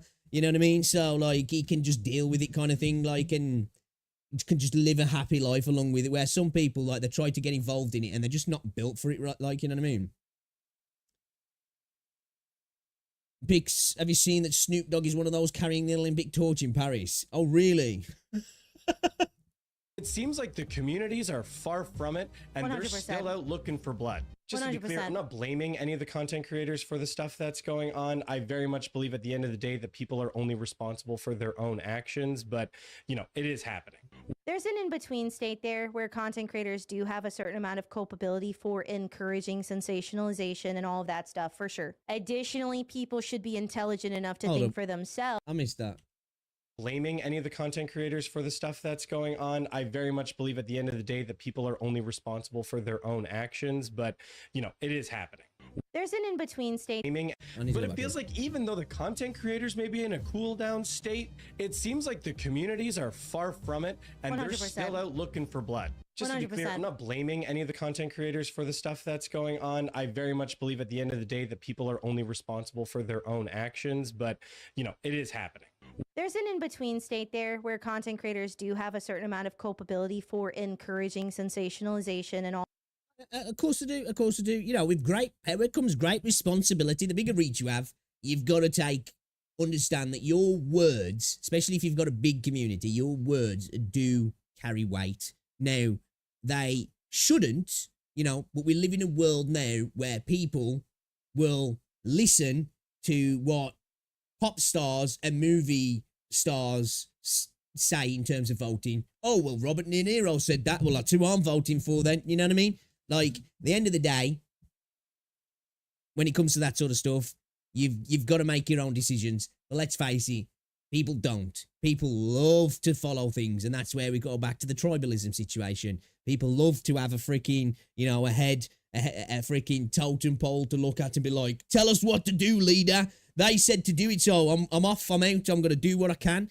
At the end of the day, a content creator does have to take responsibility for that to a degree, but to a degree, you know, they can't control what crazy people can do, but they also have to understand that their words are going to maybe potentially encourage crazy people. And that's why, you know, if you've got, like I say, great power comes great responsibility. Spidey knew it. Spidey's uncle knew it. So you should too. All of that stuff, for sure. Additionally, people should be intelligent enough to think for themselves and not just copy paste their personality from people that they watch online. But there is a middle ground where people have responsibility for their own actions, Yep. and content creators also have responsibility for the effect that they have as Yep. influencers, because that's what Because they know that there's people out there that don't have critical thinking and don't have the ability to make decisions themselves and will make it based on what other people have said, you know. Perfect example the other day, again, going back to the assassination thing on Trump. You can dislike Trump, you can dislike all the things he says. You can even think maybe, well, he's a threat to all the things I believe in. But to then go and do that, again, things that people have said about him have probably caused and catered to his crazy thoughts, not blaming them, but you got to understand that your words definitely do have ramifications because there's crazy people out there and they're going to listen to some of the shit you say and think, okay, this is justification to go and do what I'm going to do. we do. We influence people. Wuthering Waves on its launch was at war with Genshin, and now Zenless Zone Zero is at war with Wuthering Waves. The absolute comment sections are bloodbaths of people ripping on both sides. People complaining that Arknight's Enfield is going to suck or it's going to be the next best game. Can the Tower of Fantasy devs actually deliver on NTE? And then, of course, Azure Premilia. Well, actually, most people are pretty excited about Azure Premilia, but that seems to be the thing. Like, everybody, like, Neverness to Everness. I've seen people like, nah. Project Mugen, nah. But everybody's like, well, Azure Premilia, I'm actually kind of interested. I was rewatching all the trailers. I am so excited. What for is Azure it about Premilia. Azure Premilia that It's seems to giving bring Gacha everybody game, together then? But like Pow World, and that is Obviously, I know there's going to be people who don't, but for the most part, it seems to be the popular kid at school, doesn't it? You know, everybody seems to kind of like, well, you know, not really into him, but he's kind of cool. slay. you get my point. Players of each of these games are still in the comments, are still in the threads, just going to town on each other, and it's just exhausting. And this whole It is if you get invested, but it's also kind of hilarious. Come on, you know, I think it's funny. I love to go on Twitter and, you know, especially with some political stuff and you see people arguing, it's no shot to you Americans, but you guys are the best at it. Fucking hilarious. Pure cinema sometimes on Twitter. Don't get me wrong. We're catching up with you guys, and everybody around the world's catching up, I think. But you guys are just like, you know, you do it the best. Like, chef's kiss.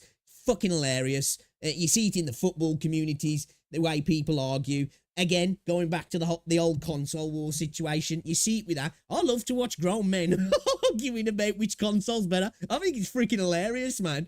If you got invested in it, I guess it could become incredibly tiresome. But, you know, I love to hop on Twitter sometimes and just see, like, two 45-year-old men arguing about which company's better and which stock price is doing better than the other one. Well, they sold 15 million units compared to 7 million this actual month. So, you know, there you go.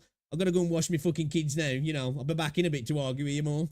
The whole thing is extra funny to me because it feels like people have forgotten something that's so incredibly obvious. Describe washing the kids then as like going out to wash the car or something, you know? Don't know why I did that. Reality is not real. All that is real Hose is it the down, you know? internet and video games. That's it. I think a weird reality that those on the front lines refuse to acknowledge is like something Agreed, that I Sutsa. pointed out Agreed. earlier in this video. Most people play more than one gacha game. I've got 6 on. What? No. No. They can't. Traitors. Traitors. Right! That's the thing that's so weird about it. So few people. Yeah, I've had a few people say that actually, from like, especially people who come from me like playing things like Honkai and have come like, and now you can see. And I've had like quite a few people like, well, dude, what you got so many gacha games on your freaking shit for? And I'm just like, well, why not, man? I want to play a couple of different games, you know. Not just gacha games there. I got New World, you know. I got Throne of Liberty. We got Guild Wars, you know. Final Fantasy, you know. You know, we got fucking, you know, we got like Rockstar over here, Valorant, you know, Bodycam, Division, CSGO, you know. Rainbow Six Siege, you know. Who are really into gacha games only play one. Most people who play gacha games play more than one. They play at least 2, but like that's so weird. I'd say they'd probably have one primary one, and I think that's just because of the time and the potential cash cost, you know, and the account that they've got. They probably typically have one that's like the kind of the main one, and then the other one that kind of orbits that one that they're hopping in and out of, and then a couple that they just dabble with here and there and don't really bother with. But there's somebody, like, I'm just a gamer through and through, man, you know? Like, I'm in my 30s, man. I've been gaming since most people who come to my content didn't exist. And, like, I just love video games. I love video games. Video games are just amazing. I love the whole space. So I want to enjoy as much of it as I can. That interests me, at least, anyway. And I'll never, ever stick to just playing one particular game or one particular genre or one game within a genre. Like, you know, I want to taste all of it, you know. You don't eat steak every day for the rest of your life. Steak's great, boy. It'd get fucking boring after a fucking week, wouldn't it? You know, I want to try all the different food, man. You know what I mean? On my phone, almost anybody I know who plays gacha games doesn't only play one single game. They usually have at least multiple installed on their phones or consoles. Hey, listen, right? Listen. Okay? PC. Yes. Gacha games have never been and will never be structured as a main game. They're all designed to be side games, and therefore people usually end up picking up multiple to cycle through them. They're all intended to be played in short bursts. I mean, hell, that's Hoyoverse's whole business model. They want to suck you into their ecosystem of games so that you are constantly jumping from one game to the next, because there's not always 100%. going to be This is exactly what I said Zenly Zone Zero was designed for. It's that third game within the space now. If you play all 3 main games, every other week you're going to have an update. There's going to be a 4th game soon. And then that means then that every single week you're going to be getting a major update and you're going to be forever trapped, you know? It's like, it's going to be like the fucking 2 girls out the Shining, you know what I mean? Like, come and play with us forever and ever. And you can never leave, you know? Just waifus everywhere. And you're just going to be destitute. You're going to be under a bridge on your fucking mobile phone, like fucking begging for change so you can get a new waifu, you know what I mean? content existing in each one of them. So they want you Exactly. to be able to go from Zenless Zone Zero to Honkai Star Rail, back to Genshin, back to Zenless Zone Zero. That's the whole point. That's specifically what I said before. The people who designed Zenless Zone Zero are not stupid, because the combat system in that game has had that in mind in the entire way it's been designed. The way it's like this action, like sort of semi-manual combat that almost, it's not turn-based. I know it's not, but it kind of like, it's almost akin to it in a way. I don't know how to describe it, you know what I mean? It's almost akin to it. It feels like the middle ground between Star Rail and Genshin. You've got a turn-based game and a fully manual action combat game. And then you've got Zenless in between that kind of like is, you know, reaching out to both of them as the bridge between the two games. You actually forgot about Honkai Impact 3rd and Tears of Themis, which is very disrespectful to those communities that are very alive and thriving. Sorry, I know Honkai Impact 3rd is there ZZ too, will, but like, ZZZ will never pull me into their trap, even though they have a bit of an anomaly, waifus. whatever. It's Give it time, my child. Give it time.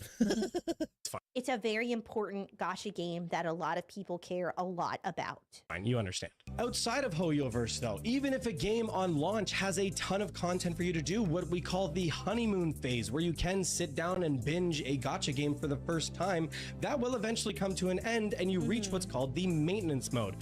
That's when you reach the state of the game where you can kind of log in every day, do your dailies, spend some resin, and then you can make some Like to me, gacha games are like girls, man. You know, when you're young, you're like, girls, icky, man. Then you get your first taste and you're like, oh, you're dribbling, you know, you just can't, you just need more. progression on your account, but you're not able to just sit there and actually do extended play sessions. Yeah, because it's not an MMO. You're not supposed to grind endlessly, and that's okay. It's a good thing for your Well, the brain. actual video is saying that the most toxic gaming community is the gacha community, which I still fundamentally disagree with. It's kind of gone off on a big tangent, if I'm honest, and I think it's just talking about people's, you know, the way people think in general, if I'm honest, and human nature. But the video is about the most toxic gaming community, which I still don't think it is. I just think it's probably one of the more Kuma communities, you know, a little bit more degenerate in terms of the weirdness side of things, but I definitely don't think it's the most toxic. To not be playing games endlessly. There are people, do you guys know this, who specifically will speed run through the beginning period of binging content so that they can put the game into their their log of maintenance mode games. Yeah, I don't understand that, why people play. Obviously each to their own, but I don't know how people can do that. I like to savor it a little bit, you know what I mean? I like to savor content in a video game. I've never really understood that, like, just get through it as quick as possible. I've got to smash this out in a couple of days and then I'm done and I'm on to something else. I understand it sometimes from content creators' points of view, you know, reviewers, people who want to talk about stuff, you know, DSP, get it. Even though it doesn't matter how much he tries to speedrun a game, he ain't getting through nothing fast. Do you understand what I'm saying? But yeah, I think it just ruins. It's like fucking wolfing your food down. You don't get to enjoy the taste, do you? Those are people who actually understand what gacha games are and what they are for. You're just meant to put them on your fucking chore list. They're not meant to be played that much. They are meant to be a little bit of extra dopamine at the end of your day that you do for like 10-15 minutes, a little bit extra. That's why they're so successful now as well, because a lot of people don't have that time and they're kind of catered towards people who do have jobs because they've got a little bit of extra money to spend, and then they can get that little dopamine hit, do some dailies, do a bit of questing, pull a big titty waifu, go jerk off and go to bed and get up for work the next day, you know. Extra if you're feeling silly, and then you go do other stuff. That finally comes when a new patch drops or a new event takes place, where then you can finally log in and then binge part of that. Exactly. And then as soon as that's done, you cycle on to the next gacha game. See, I must be playing gacha games wrong, because I don't. Like, I've been binging Wuthering Waves, but like, I'm still like, but not to that degree. I haven't sped through the content. I've kind of just been, you know, I've still got side quests to do from 1.1. And like, I've got a lot of level 70 characters. I've got pretty much every single character in the game apart from Ling Yang. So I haven't really missed content, but I've still got like, and I've still got plenty of areas in the game. Well, I haven't even 100% explored one single area in the game yet. You know? So like, I don't know how people do it, man, if I'm honest. and the wheel continues. I think that's like a bit of my ADHD though sometimes, when I get ultra focused for a little bit and then I end up just waffling around in a game for a while because I'm just like, you know, distracted. So what this means to someone like me is that most people who are screaming about this online probably have at least You've 2 to 3 evidently been gacha reading my games that diary they're pics. playing. And there are 100%. definitely people who are finding themselves on both sides of these conflicts. I play Zenless Zone Zero and Wuthering Waves, and I don't have any issue in doing so. You're not allowed to do that. You're not allowed to do that. Right now, and yet constantly what I'm seeing is people shitting on the other because And of God forbid if you dare play Genshin Impact and then go and play Wuthering Waves. whatever combat or whatever story or whatever art style. Pick your side. The argument's made on both. People The thing is that they do completely different things for completely different, like for people who are looking for something different. Someone could want both what you get from Wuwa and what you get from Zenless Zone Zero. And Dude, the way I look at video games anyway, obviously there's just certain things I'm not interested in, but for the most of the games I like, you know, some days I fancy a Chinese on a Friday. Some days I fancy an Indian. Other times I'm like, you know what? I want a Perico's. You know what? Actually today I'm going to have kebab meat and chips. Actually, I'm going to be good. I'm going to have some skinless chicken and chips because I'm feeling healthy. I don't know why people have to always attach these things of like what a game can do for you. Like at the end of the day, sometimes just fucking play what you want to play. Like, you know what I mean? I think people get a little bit too deep in that stuff sometimes. It's just so that's the beauty of games. And that's the beauty of free to play games as well. People get so wrapped up, especially in gacha games. It's like any free to play game really. You just try the game out. If you enjoy it, play it now and again. Just have fun. so they can enjoy both games. Some people want the experience from Wuwa. They're going to prefer that. Some people want the I skipped Jinsei for Changli. Almost got right. We got her and a weapon in the end. Oh, nice. Yeah, I got Jinsei and I got a weapon. And dude, just to let you know, this is how good I am at Wuthering Waves. Like, skill difference. I got Changli in 22 pulls last night. You know, just saying. You know, get good. Scrubs. experience that you get from Zenless Zone Zero. They prefer that. They're games that are for a different desire, essentially. And you can want both of those things, but some people don't. And that's also okay. Some people don't want to have to think that hard. Some people don't want a super difficult game. Some people do want high stylization and fun and kind of dicking around sort of gameplay. And some people want to grind echo. And the thing is as well, some people want all of those things interchangeably. You know, it's not exclusive. I like super high stylized games sometimes. That's why I really kind of like Zenless Zone Zero. And I quite like the combat. It's simple. But then I also like Wuthering Waves where the combat's a little bit more complex and it's a little bit darker. But then I also like hardcore games like Valorant. And then, you know, freaking Arena Breakout and Tarkov, even though I haven't played it for a while. And then sometimes I want to play an old school JRPG.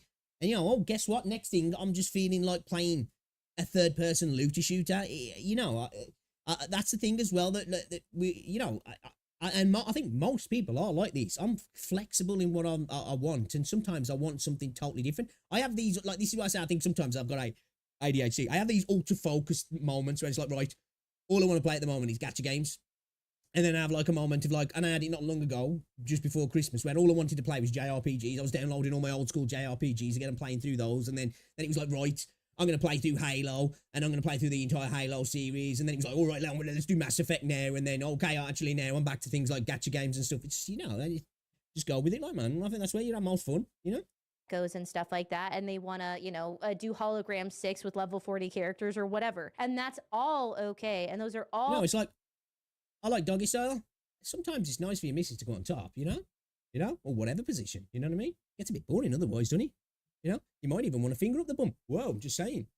things that people can enjoy, and one person can enjoy all of those things, but you can't expect every game to fulfill the same need for you. It completely defeats the entire point of having multiple games, of making more games. If every game is the same flavor, why would you have Baskin Robbins but they're all chocolate? Because most people really like chocolate ice cream. You're Next, you'll be throwing your weight behind Concord, right? gonna want variety to get as many people to come in as I have been feeling I've been getting an anchoring for like, I want to play a shooter where I can be like, I know my character's pronouns. Now I feel so much better.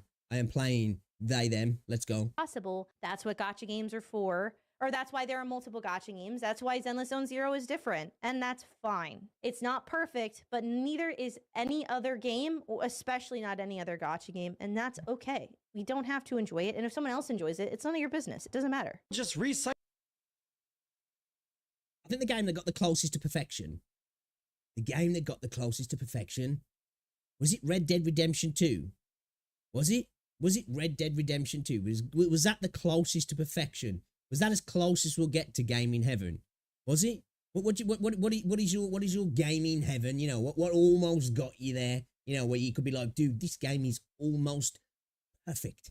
It's just perfect. You know, I think Red Dead 2. I think for me as well, Mass Effect 2. Although there was a lot of things that I could say in that where I'd be like, you know, well, this is this and that and this, but like Mass Effect 2 for me was just like, oh my god, that was such an experience. Such a freaking experience. But I think as well, time changes, all those sort of things. I remember when Fallout 3 was just like this mind-blowing experience, and Final Fantasy 9 as well. You know, I remember playing Final Fantasy. That was a time as well. I think that was in itself amazing game. But the time, you know, I was a young kid. I was suffering from like really bad eczema then. I was out of school for a while, and I used to just sit at home and play Final Fantasy 9 all day. And oh my god, it was glorious, you know? Absolutely glorious. Shadow of the Colossus. Doom Eternal. Good games, good games. Can't even pick up a gun in a game without considering my pronouns, right? You know. Cycle the same shit and keep arguing about it over and over again. And then someone like me sitting there like, guys. I understand it is our job to yap. Well, it's, you know, it's these guys' job to yap. I'm just a hanger-oner. I don't know why we get so invested in trying to get people to stop this. It's just human nature to just act the fool, you know what I mean? And that is a great time to pause on Nicole's boobas. See what I was saying, though? Even though they've been nerfed, I feel like the addition of the black vest under the top kind of accentuates the tatters in a very nice way. Who cares? So where we find ourselves in a mess. The only perfect game is Klingon. Elden Ring? No, it's not, because the final boss Can I of the join DLC in? was mean to Who me, invited and you? I have knocked it down from perfection status, but I you don't know. cannot criticize stay? it on anything other than that final boss. And the fire golems. Those things suck ass. Those are the two things you are allowed to criticize Elden Ring for, and absolutely nothing else. Yeah, I was going to say, that's a lot of people's, like, almost perfect game now is in Elden Ring. Which is a good game. I've still yet to complete that game. It is a good game. I think just for me, I like a little bit more, and the game is incredibly immersive. I suppose I like a little bit more storytelling, but then I do get the beauty of when you've got a world given to you and you can find the story, but it's almost like you're in it, you know? Because if you're in a real fucking world, you know, there's not points of interest dotted around and people going, oh, hey, let me tell you about the story of old Gold down here and an old Nasty Nick and, you know what I mean, kind of thing. But, like, at the same time, I do like that. But I do get, like, you know, that thing of the world not telling you about itself in a way, you know what I mean? Some people who have a very difficult time socializing in society with didn't know, so emotional no. attachments to. I saw there was a girl who beat Elden Ring using, like, a brain, though. Using, like some electrodes attached to her head. I don't know if I believe that, though. You know, am I, like, stupid? I just don't know if I believe that. Like, is that shit got that accurate that you can do that? Or has there got to be some sort of other input going on as well? I just think I'm too jaded with stuff like that. Because I remember that girl who was playing Monster Hunter who was blindfolded and she was fucking lying. You know, she was lying. Physical things or people they don't actually know who are wanting to protect their financial investments, fighting with other people about fictional things that don't exist for fun. And it's dumb. It's now fun, look though. me in my eyes It's and fun, tell though. me you didn't just get clocked. Clocked. 8. It's fun to watch, isn't it? It's like the circus. It's fun to watch, you know? It's like, to me, this sort of stuff in gaming, it's like when you're out in public, yeah, and you see a couple arguing. I've said this before, you see a couple arguing and it's hilarious and they're going at each other and they're just screaming at each other and it's hilarious. I think it is anyway. But then you might have a little bit of a to-do with your partner in public. And never to that level, of course, like I haven't. But it's like, this shit ain't funny now. This is not funny. You know what I mean? So, like, for me, it's kind of just enjoyable to watch. Like, it's like, if he was involved in it, probably not a good time. It's funny to watch, man. 8. 8. Go ahead and say that again. Talk your shit, King. Miss where Mika we that did find an Elden Ring ourselves using in the a dance mess man. of I've some seen that people one, but who this have a one very like difficult was time socializing in society just with a thing on the unhealthy head, like. emotional attachments to physical things or people they don't actually know, who are wanting to protect their financial investments, fighting with other people about fictional things that don't exist for fun. And it's dumb. Clocked. Absolutely everybody in here, clocked. Everybody watching this video, clocked. Go off. King. Oh, gosh. Finally got that off my chest. But look, I don't want to be part of the problem. I'm not going to be somebody who's going to just sit here and bitch about it and complain, because I want to actually offer something. I Okay. want to offer Do some it. solutions here. What can we do to try and change this crap? You want to offer peace. You're going to be like, that's going to be like in history, you know, when like messengers were sent to a warring party to offer peace and they were returned with the head was just returned. That's what you're going to get if you try to do that. Okay? So dial in for a sec. I'm dialed in.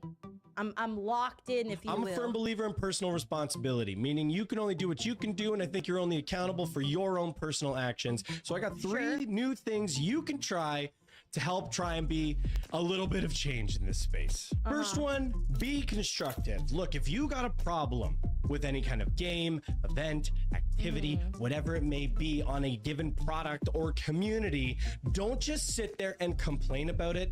Actually offer some solutions in return, even if they're bad ideas.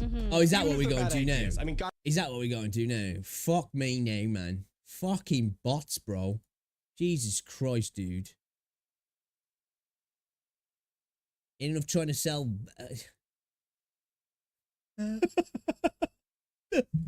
Yo, okay.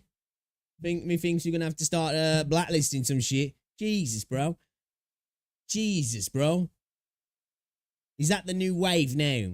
These fucks ain't got, because I told you, man, most of these bots selling views, you know, some of them probably are, but most of them probably just fishing people, hoping that somebody's going to go, oh, I want some views. I only get 2 people watching. I'd like 30. I'll pay $5.99. Oh, shit.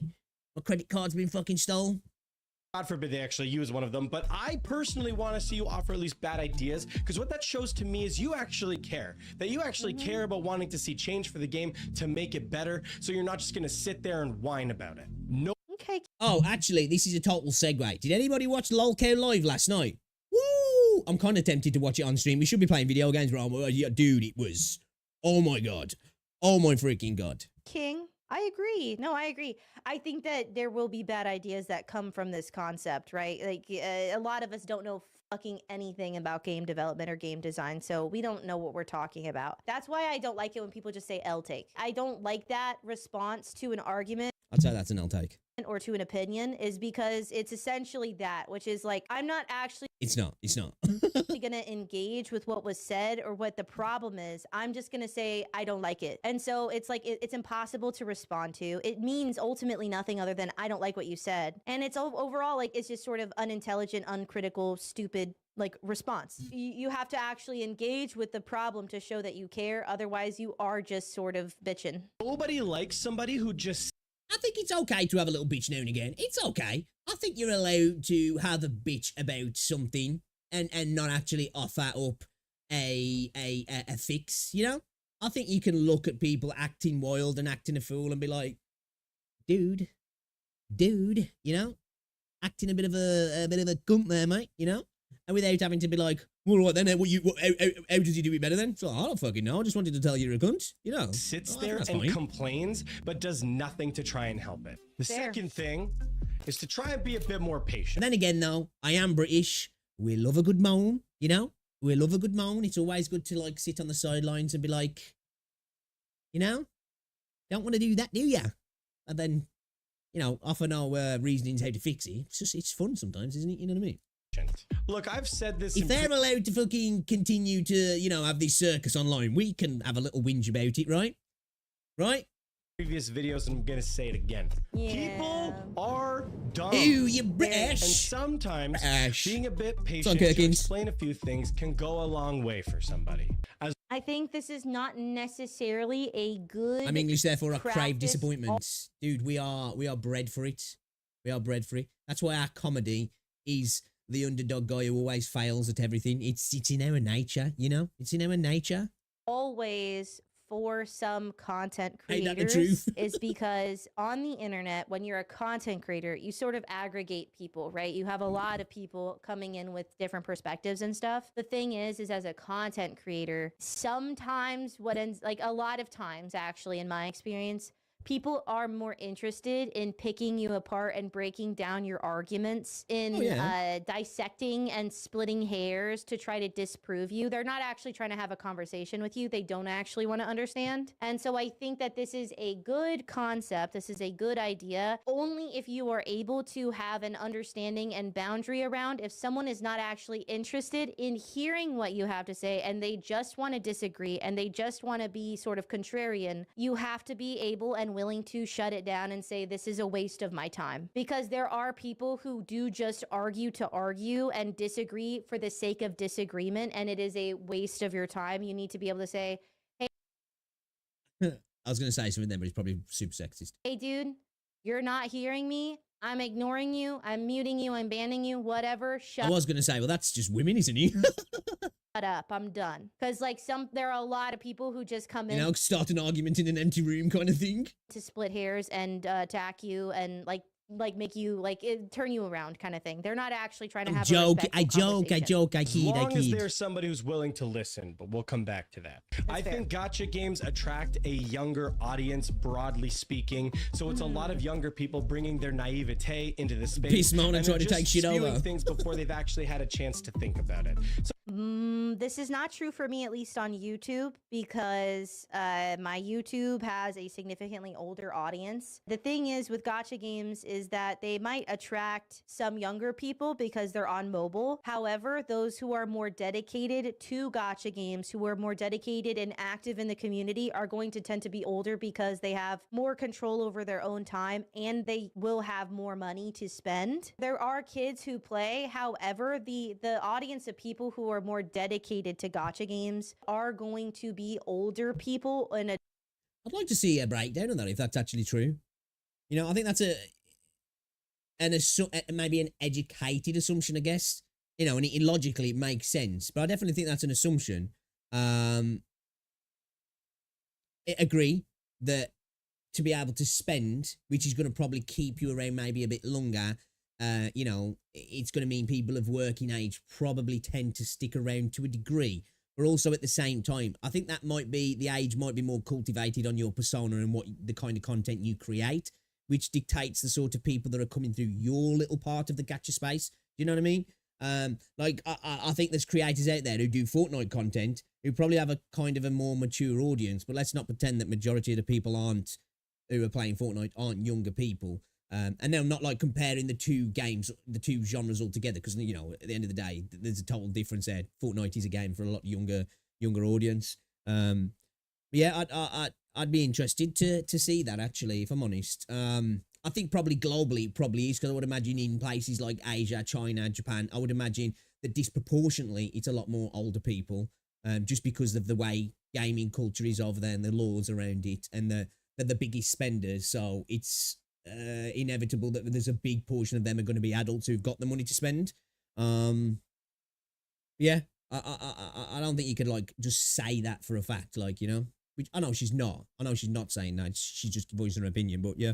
adults, because kids don't have as much control over how they spend their time as an adult does, because You know, they're gacha game children. kids plays try and Genshin. be a little more patient. And try and There's probably an argument that there's a lot more younger kids in Genshin, yeah. I think it's because Genshin's more of a game with a gacha system, isn't it? Where a lot of other gacha games are gacha games with a game in the system, if that makes sense. take an opportunity to explain something to someone, all right? At least try. But if that doesn't work, point 3, don't waste your time. Okay, all right, I like point 3. Okay, all right. I was disagreeing before I had any right to disagree. That's my bad. Agreed. Don't waste your fucking time. If someone is arguing with you in bad faith, I think they'll really trying to argue with most gacha players not to waste the time on arguments. You know, we were just talking about how you're wasting your time in gacha games. Really? I don't think it is. I'm having fun when I play games. If I don't even have fun, I'll fuck a game off at the end of the day. But I think there's a lot of people who don't, because of the sunk cost bias and the sunk cost fallacy. It was still around. So they're happy wasting the time. Like, well, they're probably not happy they're wasting the time, but they're wasting the time. So they'll probably be like, you know what? The game's fucking shit. Let me go and argue with some dude on Twitter about who's the hottest character in Genshin and why Wuthering Wave fucking sucks dick. Or they don't actually care to learn or be constructive about something, don't bother wasting your time and engaging with that person. You know what's the best thing Agreed. to do when confronted by trolls and crazy deranged people? Shall I tell you what's the best thing to do when you're confronted by trolls? Let me show you.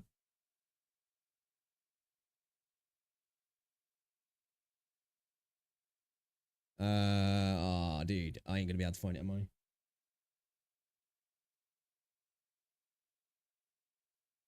Oh, these videos are all too long, bro. These videos are all too long. No. No. Shorts, where's the shorts? Where's the shorts filter? Alright.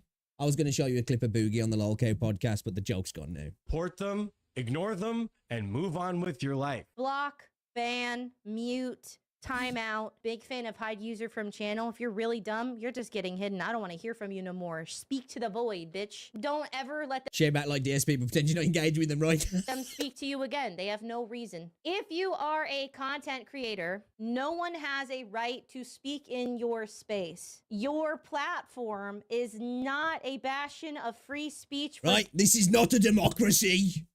This is not a democracy. dum-dums. Ban them. Shut them up.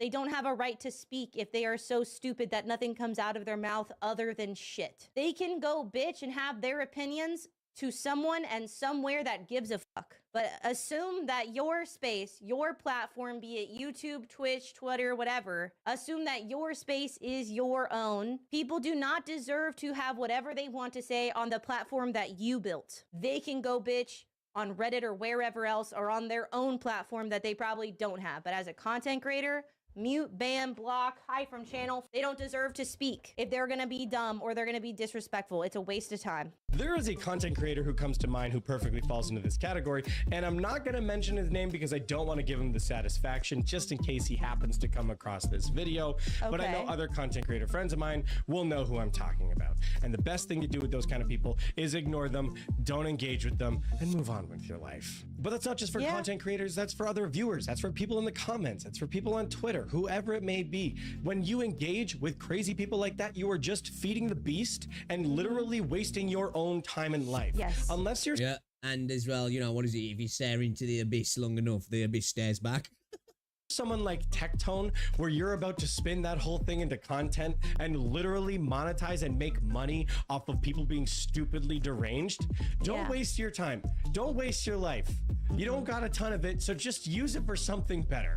Now, Agreed. I agree completely. Content creators who are my friends. I don't care if you're not my friend or if I don't like you, but those of you who are my friends, stop arguing with bitches on Twitter. All of you. I've seen so many of my content creator friends arguing. Agree. I must admit, you know, exposed right now.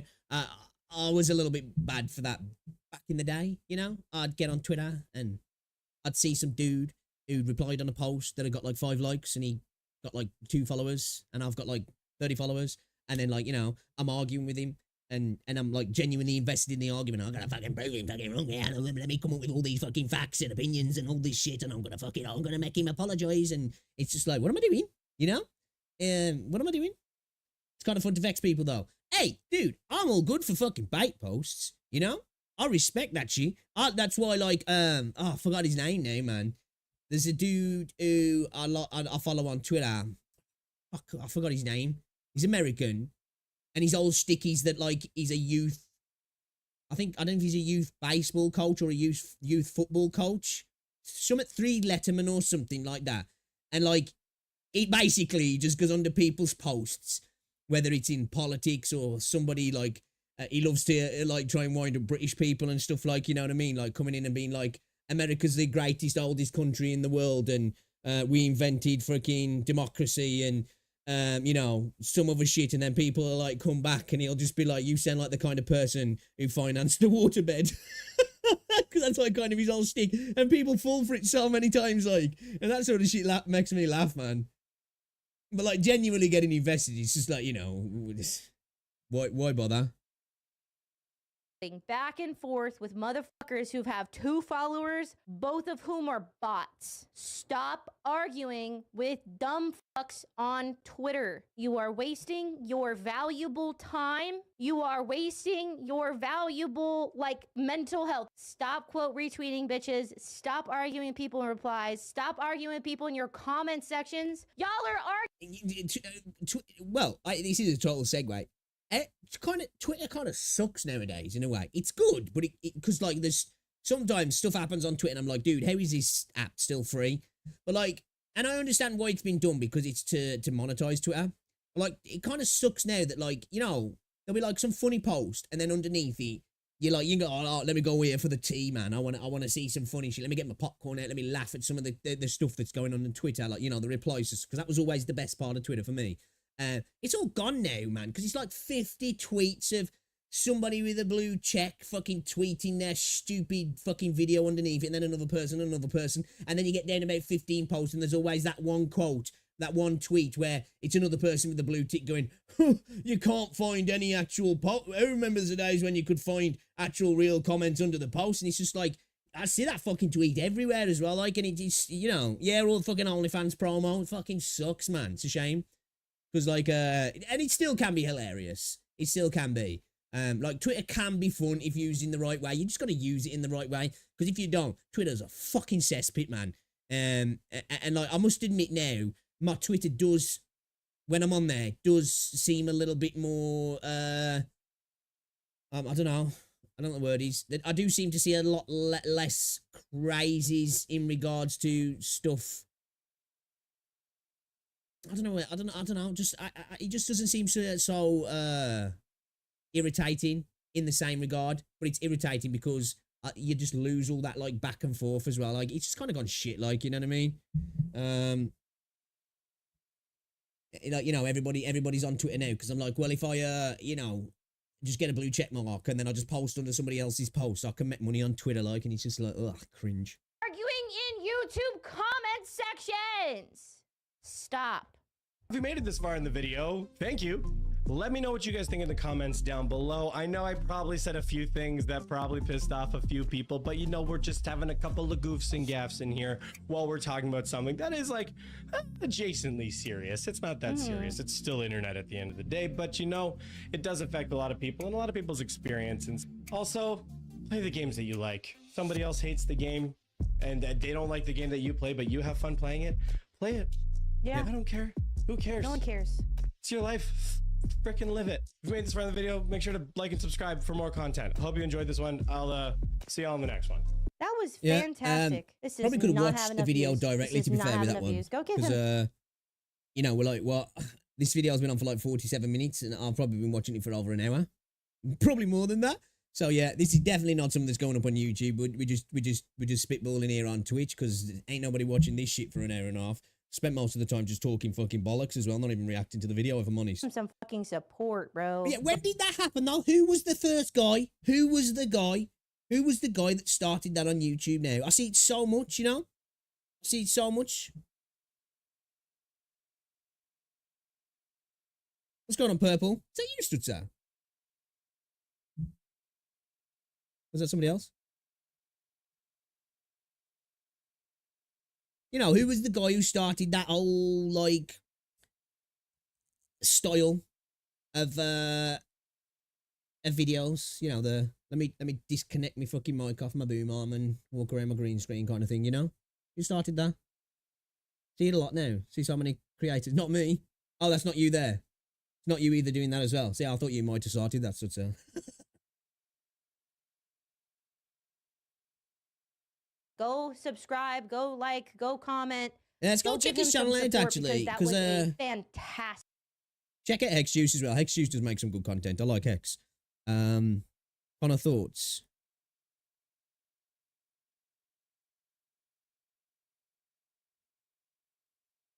Players abandoning Wuthering Waves for Zenley Zone 0. We need to talk about punishing Grey Raven. Is this the same dude? Oh, he's just got his hair tied up. I was like, holy shit. Oh, he's at his desk now.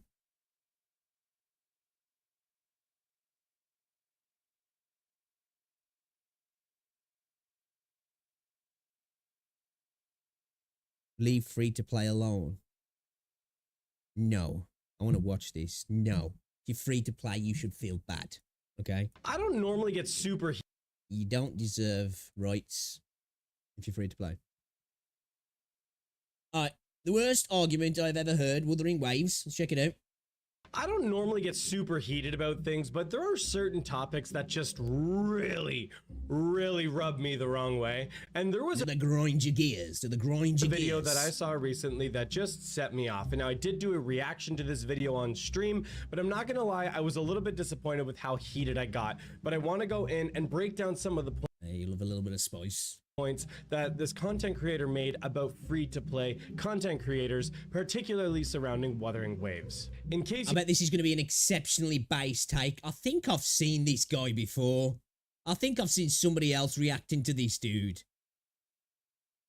you haven't seen it, there is this video from Plazukas. I will have the original video linked down below because look, we're still going to give credit where credit is due. He uploaded the video, so I'm still going to push people back to it. Even if I may disagree with nearly 100% of the things in this video, I still think fair is fair. But there is some ridiculous claims and accusations made in this video that I just think have to Wild be takes addressed. coming, Now, yeah? I could just address Wild takes incoming. I'm ready. the generalization of the video, but he says some pretty egregious statements that I think need to be addressed head on. Now, to get some of my bias out of the way, of course, I am another Wuthering Waves Is he? I'm not even going to say it. content creator, and I do have an alt account that is free to play. So I understand there could be a little bit of bias here, but I want to load that on the front end just to be fair. But there are still some of those statements that we're going to tackle one at a time, and I'm going to show you just how ridiculous some of these statements are and why. I think the increase in content creation over the past 5 to 10 years Okay. has seen a trend to where corporations can now leverage content creators to market their products.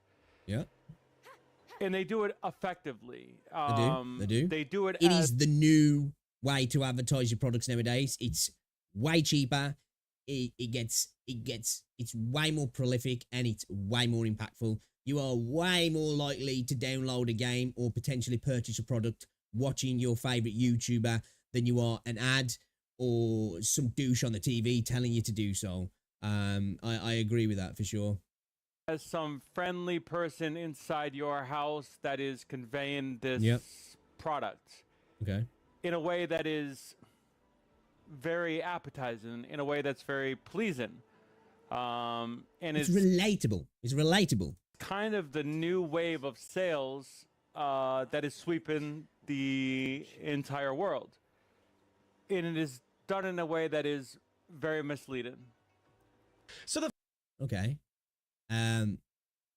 It can be, definitely.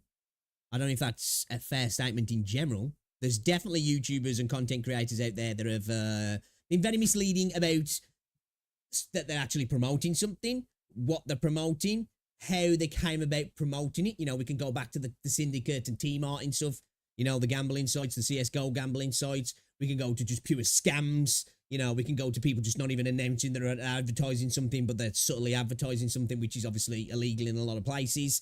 But just to say that overall is kind of disingenuous. first thing he addresses in the video is the idea But I'm saying that I haven't allowed him to elaborate yet. He might have some valid points that back up what he's saying in a way. of influencer marketing. And while he definitely does have a point that influencer marketing for the online and content creation space is bigger than it has ever been before, it all That's a very good point, and it's a very valid point because it is. There's just no denying it. It is. There's a reason why, you know, some people are making insane amounts of money from sponsorships because companies understand now it's the way things are going. People will, like I say, young people especially.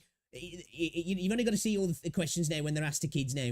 You know, like when I was a kid, you ask most young lads, what do you want to be when you grow up? You know, it was like, usually it was like a footballer or like, you know, I want to be a fireman or I want to be an astronaut, you know, or like, you know, whatever, insert whatever job there. Nowadays, most kids, it's not even like, I want to be an actor. It's like, I want to be a YouTuber.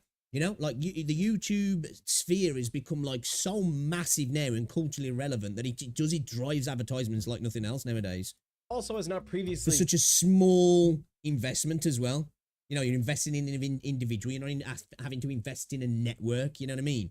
Existed in the online content creation space, but influencer marketing has always been a thing. Whether it be Shaq, who was advertising Icy Hot, or Dennis Haybert, who was advertising Allstate, or the recent collaboration of Michael Cera and Sarah V.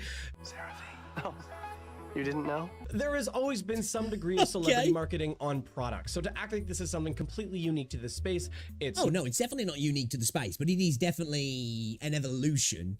It definitely benefits corporations way more, and I believe it also is a lot more powerful for advertising. I genuinely believe that most people will look at those sort of adverts and it won't necessarily make them purchase the product. It might make them remember the product and give brand recognition, but I definitely do think a YouTuber mentioned in a video, man, I'm a tiny YouTuber, and the amount of times I've had people in my Discord chat or in my comment section tell me that, dude, because you were playing this game, it looked really fun. I tried it out. You know, I just think that there's just way more of that on YouTube than there is in actual traditional advertising. And that's why I say a lot of companies are, you know, coming into the internet side of things, and specifically the influencer, I hate that term as well, content creator side of things. I think he's got a good point in there. Not. Now, I will agree that the parasocial nature of it definitely makes it a little more unique than some of those other platforms. It makes it more powerful. But it's still not something completely new like we've never seen before. Oh, no, definitely not. For those who play Wuthering Waves and who do it free to play. Disgusting. Disgusting. If you're free to play, you deserve to be in a camp, right? Or for those who... Based. Is that what he's going to say? Pull on the gotcha and then get basically reimbursed by the companies. That is no different than people on welfare taking advantage of the system, even though they have the means to... Okay, dude went way more base than I thought he was going to. Okay, let's see where this is going. Basically work or pay for all their stuff. They just want to make more money. Now this statement... Hold up. Hold the phone. Let me just get that. For those who play Wuthering Waves and who do it free to play. Right. Or for those who pull on the gotcha and then get basically reimbursed by the companies. What does he mean by that? Somebody who's free to play that... I don't get what it means. You pull on it and get reimbursed. You're not getting reimbursed in any of the gacha games when you're pulling on anything. Okay. That is no different than people on welfare taking advantage of the system, even though they have the means to basically work or pay for all their stuff. They just want to make more money. Right. Okay. Right. Okay. That is... Okay, dude's gone totally... I thought he was going to come up with like some base funny takes of like, hey, if you're free to play, you fucking don't deserve human rights. You know, you should be on a watch list, etc., etc. But the dude is comparing being free to play on a gacha game is the same as being on state benefits, which is a wild comparison. But not only that, he alluded that people who are on state benefits are doing it to get more money. Now, I'm not saying there aren't people out there who can work who are just, you know, probably playing the system to a degree. Ain't nobody doing it to get fucking more money, though. Ain't nobody getting rich on benefits. Like, come on, you know? Now, this statement about if you do not spend money on a game that you are making content on, or if you are collecting money from a game, you are... Oh, if you're making content on it. Is he alluding to that? He didn't say that, did he? Still, wild. Wild. Making content on is the same thing as somebody who is on welfare when they do not need to be so. It's just an absolutely absurd take that makes me so... What if, right? What if you do it? What if you go in deep into the meta? You go free to play on Wuthering Waves, right? You go on the dole, and then you use your dole money to not buy stuff in Wuthering Waves. You go and spend it on other video games, you know? Does that you mean like you like Sith Lord level of like free to play? You know? You're using the state's money not to give the Chinese companies more money.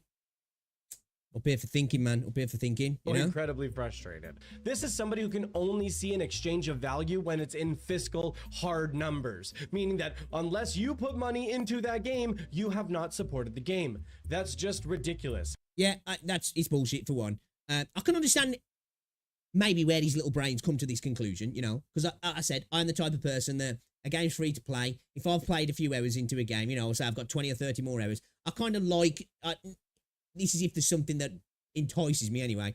I do like to spend a little bit of money because I feel like I'm supporting the developer, right? All good. But to like, I forgot where I was going with that actually. Let me rewind it. Let me rewind it a second. As somebody who is on welfare when they do not need to be so is just an absolutely absurd take that makes me so incredibly frustrated. This is somebody who can only see an exchange of value when it's in fiscal hard numbers. Right, that's what I was going to say. That's what I was going to say. So that's just wild anyway. But just because you're free to play, especially as a content creator, I think if you're free to play on a game and you make content on a game, you are spreading awareness about that game as well, which is going to potentially make other people go, yo, this game looks cool. Want to check it out? I'm going to download that. Maybe they become a paying customer.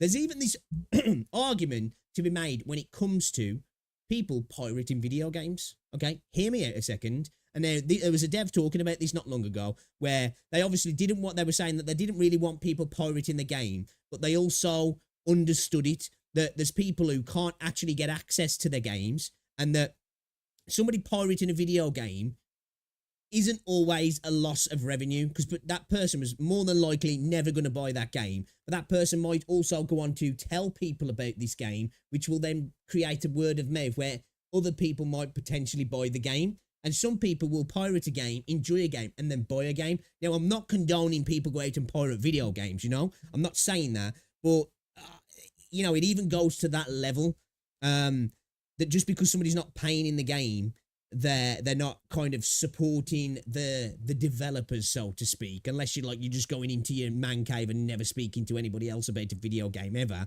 Even then, the game's there for you to play it for free. You know, that's a conscious decision by this company, knowing full well that they're going to make enough money back. The welfare system comparison, though, is just like crazy.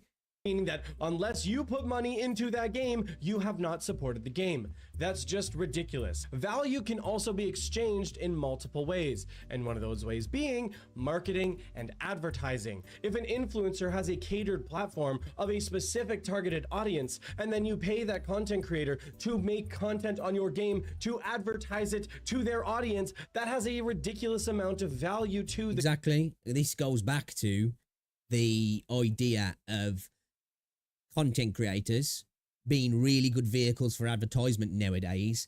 Of course, if you're making a game that's free to play and you've got in-game microtransaction, let's say, right? Are you going to turn down somebody like Asmongold playing your game and never playing a penny on your game? Never spending a penny in your game? Like, are you really? Asmongold comes along and goes, I'd like to play your video game. And you go, no, you're not going to spend any money on it.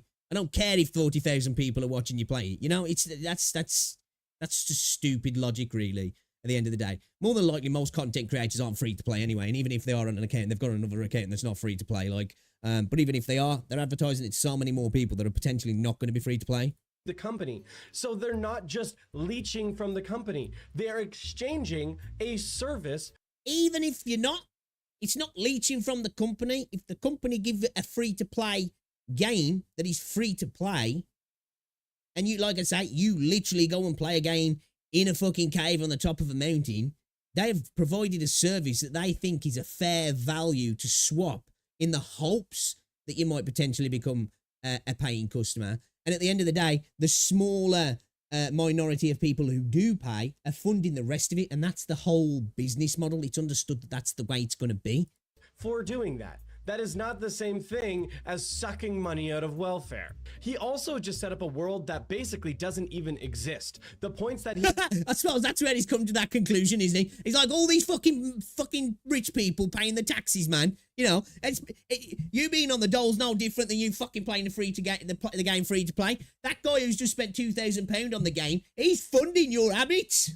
He makes about being reimbursed by the company or being paid by the company to do pulls isn't really something that exists. This is something that has been verified by other content creators like Tectone, who's talked about that. The most you would generally— Yeah, I think that's typically kind of one of the conspiracy theories in gaming that, you know, people think that, like, because I've seen that when people get good pulls and people are like, oh, there's somebody sitting there watching the stream pressing a button on the back end. see in that space is in some small occasions you would be given a stipend to pull, but rarely has it ever been that the amount that you are given as a stipend is going to cover the full amount of pulls you're going to do on the stream anyway. And that's not even considering the fact that content creators are obligated to say when something is an ad. If you are sponsored on stream or sponsored in a video, you have to disclose that it is an advertisement. If somebody's not disclosing an advertisement, that's a complete... Let's not pretend though that has been a thing, you know? The rules have changed a lot, but let's not pretend that still to this day, there aren't people who do that. There are. So like I say, going back to what he said initially, it's kind of valid in the sense that there are people that do that, you know? Like I say, the whole CSGO Lotto, perfect example. You know, T Martin and Syndicate put out videos. Oh, look at this. I've just found this website where, yo, you can gamble CSGO skins and, oh, whoa, I've just won this cool skin. Who'd have thunk it? By the way, I own the site, but I'm not going to tell you guys that, you know? Like, and actually, I'm using, like, the company side of things, and I can dictate what I'm going to get, but I'm not telling you that, you know? So that is a thing that happens. Completely different problem, and of course, something that somebody should not be doing. But if somebody's disclosing that as an advertisement, then there is still an exchange of service, and both parties are getting value out of it. Yeah. Because remember, the stipend exists for you to pull more so that your audience gets excited about the pulls, and so they want to go play the game and pull more, thereby hopefully making the company more money. Games... All right, back to the cinema. Do not make themselves. Whoa, Free what? to play games are not cheap. That's hot take. To make. And yet, they don't ask anything up front. When you have to go and pay $30 to see a movie or $50 to go bowling. Now, I agree in theory in what he's saying here. This is why I said I don't mind there being crap tons of microtransactions in free-to-play games. I don't. It's the only microtransactions I have an issue with in free-to-play games where a game has either a set of mechanics or a style of content, and it's either changed or removed to make the game worse for you to be able to buy to make the game, you know, to add that back into game or to make the game fun again. You know, they actually actively make the game worse to get you to purchase this thing. Now, I know people will argue, well, that's all the games, you know. If you've got you know, an XP booster, or you've got this you know, this character that you can buy, like gacha games you can pull for, but they don't necessarily affect the base of the actual game itself, apart from, like, you know, things like stamina and wave plates and all that sort of stuff, where that's the daily aspect that comes into it, and, you know, time-gated games, but that's a totally different kettle of fish in my opinion. I don't mind there being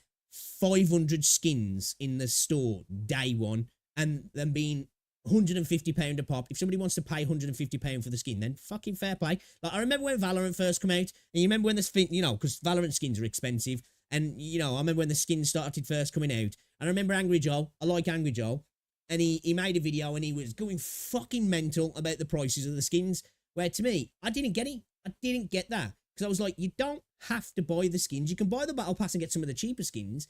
But if you desperately want a skin and you're willing to pay, I don't know, 30 quid for a skin or £100 plus for the bundle of skins, then I think that's totally fine for a game that's free to play.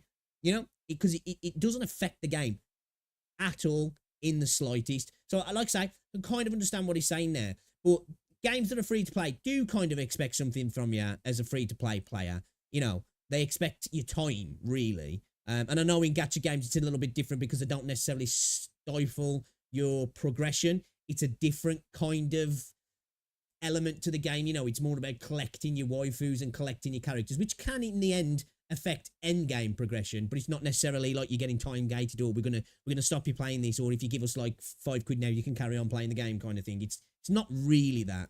There are games out there that are literally allowing you to come into their environment and play them. And now after playing Honkai Star Rail and games like Wuthering Waves, No, I must remember that then, that Epic have just been providing a charity for the last few years with Fortnite, haven't they? So it's, you know, Genshin, they ain't been making, like, you know, what, 150 million a year or something on good years, on good months. Might not be that much actually, but they're still making what, like $30 million a month in China. Like, you know, I must remember that. Damn, man, how dare you play the game for free? Because they're just getting by, man. They're struggling. I have to admit, these games are complete packages, and they do not overly advertise their monetization schemes. It's there if you. That's a lie. Now, if he's specifically talking about Wuthering Waves here, then that's a fair comment. That is a fair comment. But most free-to-play games do this. Well, freaking hell, most paid games now that have got a live service aspect to do.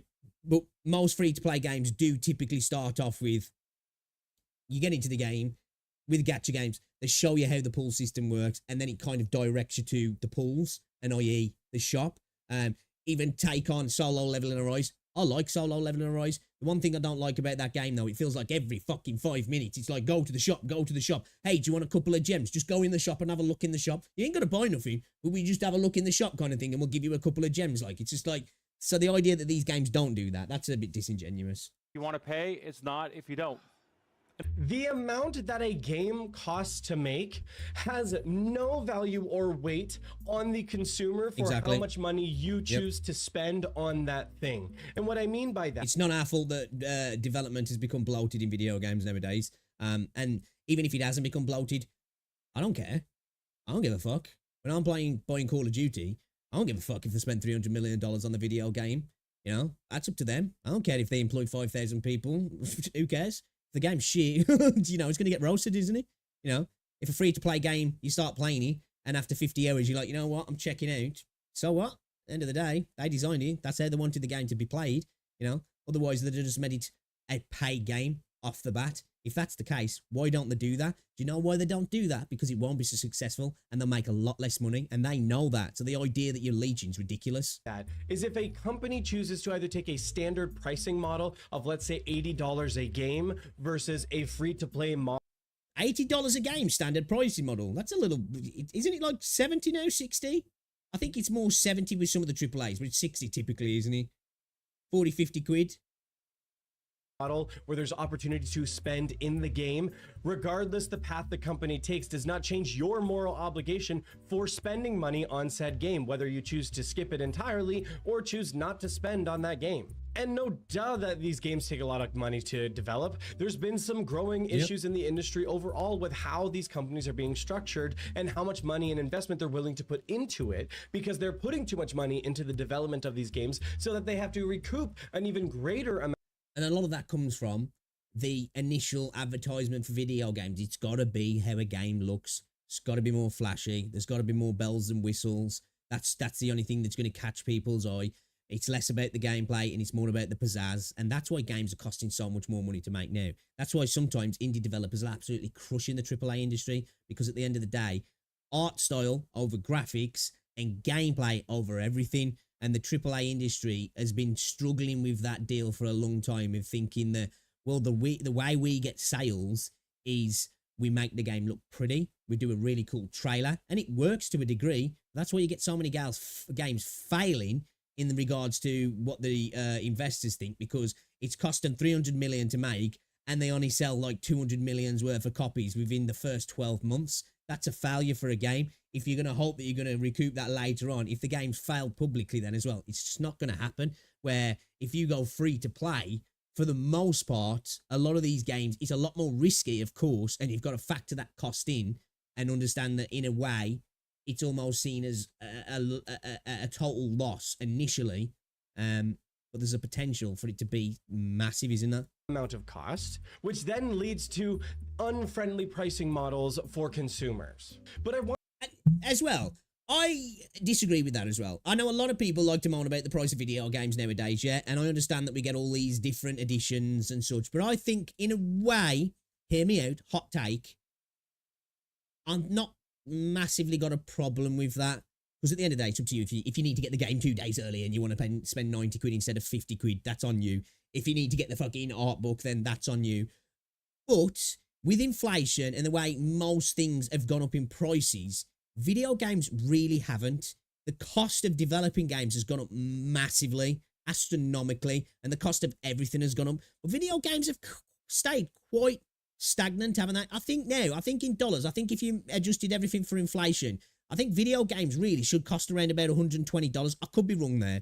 I'm going off my shitty memory. But I think if you do adjust for the actual cost of inflation, it should be more around those sort of numbers, shouldn't it? So I don't think it's necessarily totally unfair when game companies are like, right, how do we try and make a little bit of extra money here? Tell you what, we'll launch it on the 15th, but what we'll do is we'll actually launch it on the 18th, but we'll charge people a little bit extra to play it on the 15th. And if they're stupid enough to pay 40 quid extra to play the game 3 days early, that's on them, isn't it, really? You know, and then actually what we'll do that edition, but then we'll send them some stickers and an art book, and we'll send them in a little email with our toes, you know, and then we'll charge them an extra 20 quid. And then if they buy that, that's on them, isn't it? And it is really, isn't it, at the end of the day? You know, if you just want the game, you can get the game for pretty much standard price for the most part. I know we've started to see games creeping up into this $70, £60 area recently. But we also have just gone through an insane, massive inflation surge, haven't we, as well? And the cost of living has gone fucking right up in the last couple of years in comparison to over the last 2 decades. I want to be clear about something when it comes to free-to-play games.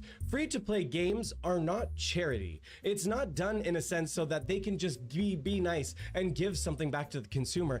It's so that they can make more money, ideally from the player base. Let me just show you with an example. Yeah, I've got Notepad out, just freaking deal with it. Let's say you've got a standard model of pricing for a game that's for 1,000 people, and the price for that game is $80 per game. Well, if you've got 1,000 people and they all buy this copy of this game, the company has now sold $80,000 worth. Now, we're not going to get into the additional fees and how much has been taken off for distribution or anything like that. We're just going to use flat numbers here for an example. Okay. But on the standard pricing model, they've now made $80,000. Now let's pivot over to a free-to-play model for gaming revenue per 1,000 people. Now let's be generous and let's say 60% of the player base is completely free-to-play. They don't spend a single dollar. Well, in that case, that's going to be 600 people. Maybe an additional 30%, maybe they're light spenders. Maybe they're your monthly pass holders or your battle. I think the point he's going to get to here is that it is with, like, especially gacha games, a lot of free-to-play games. It's usually like the small percentile that are spending enough that covers the rest of it. In a way, you know, if you've got a big enough catch with your free-to-play game, you've got millions, you know, let's take Genshin, Fortnite, you've got millions of people playing it, you know, phenomenal success. You only need potentially tens of thousands of people out of that to spend moderately big, and then you only need another, I don't know, 100, 200,000, 300,000 people spending small amounts. You're making a lot of freaking money, you know? That's why with a free-to-play model, you can cast this massive net, and majority of it's in shallow waters, but now and again you'll hit some deep pockets, and that's where you'll make your money, you know? And the potential, the initial sales proposition might seem much lower, but the ceiling's just infinite, isn't it? You know what I mean? Pass buyers, and they're spending more along the lines of about $20 a month. That equates to about $6,000. Then on top of that, let's say you've got a little bit above your light spenders and your maybe average pack buyers. That's why it's smart to have things like Genshin, Star Rail, Wuthering Waves, have, you know, where you got like these Asteroid monthly things where it's like $4.99 a month. Like, I've been paying for that every month in Wuthering Waves. You know what I mean? And if somebody does that for a year, they spent more on a game in a year than they would just buying the game straight out, haven't they, really? You know?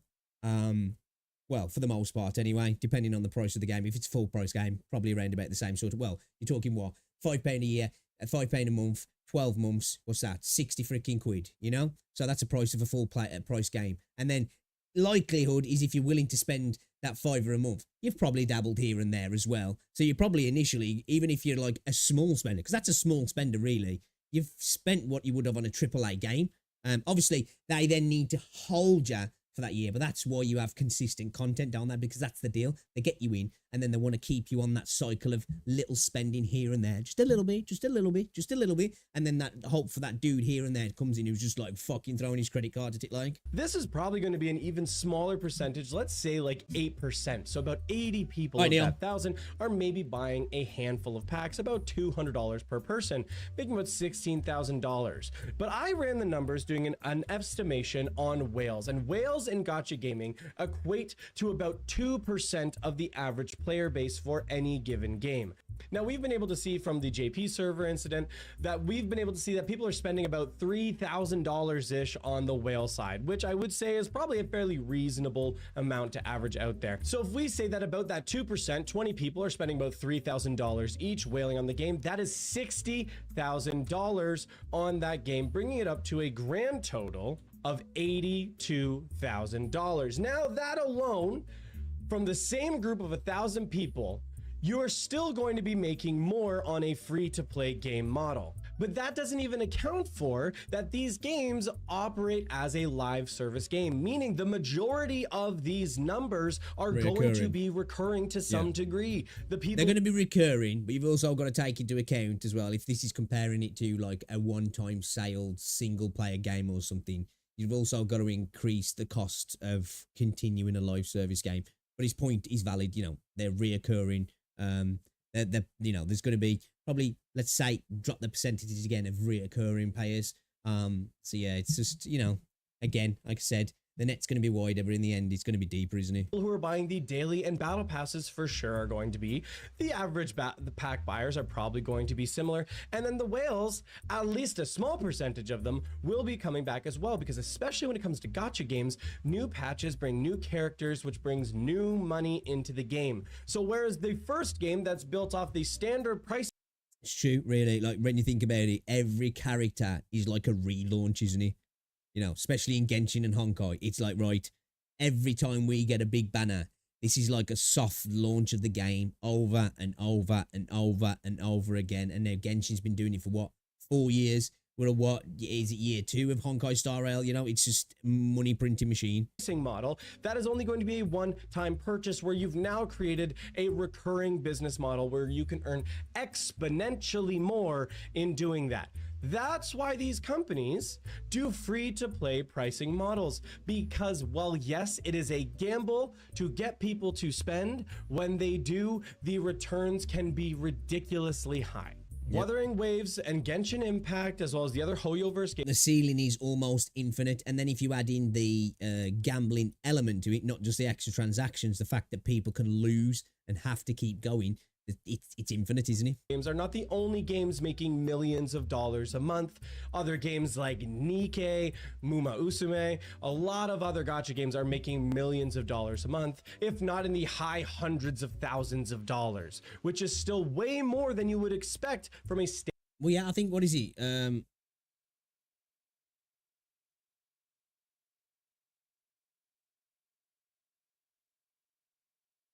So I think this is on a monthly estimate, yeah. So the total revenue of the listed gacha games is 586 million. So we're talking $500 million in 1 month, and that's down 10%. Total downloads are down 50%. This is latest it's for June, right? So yeah, these guys are definitely not charities, that's for sure. Even if we go all the way down the list, okay, let's go to where we're at. A lot of games, you're still looking at 1.4 million. Another Eden, never heard of it. Langrisa, whatever it is, Langrisa, never heard of it. 1.3 million. These games are doing fine. These games are doing fine. So yeah, if you're playing Honkai Star Rail for free, you disgust me. Disgusts me.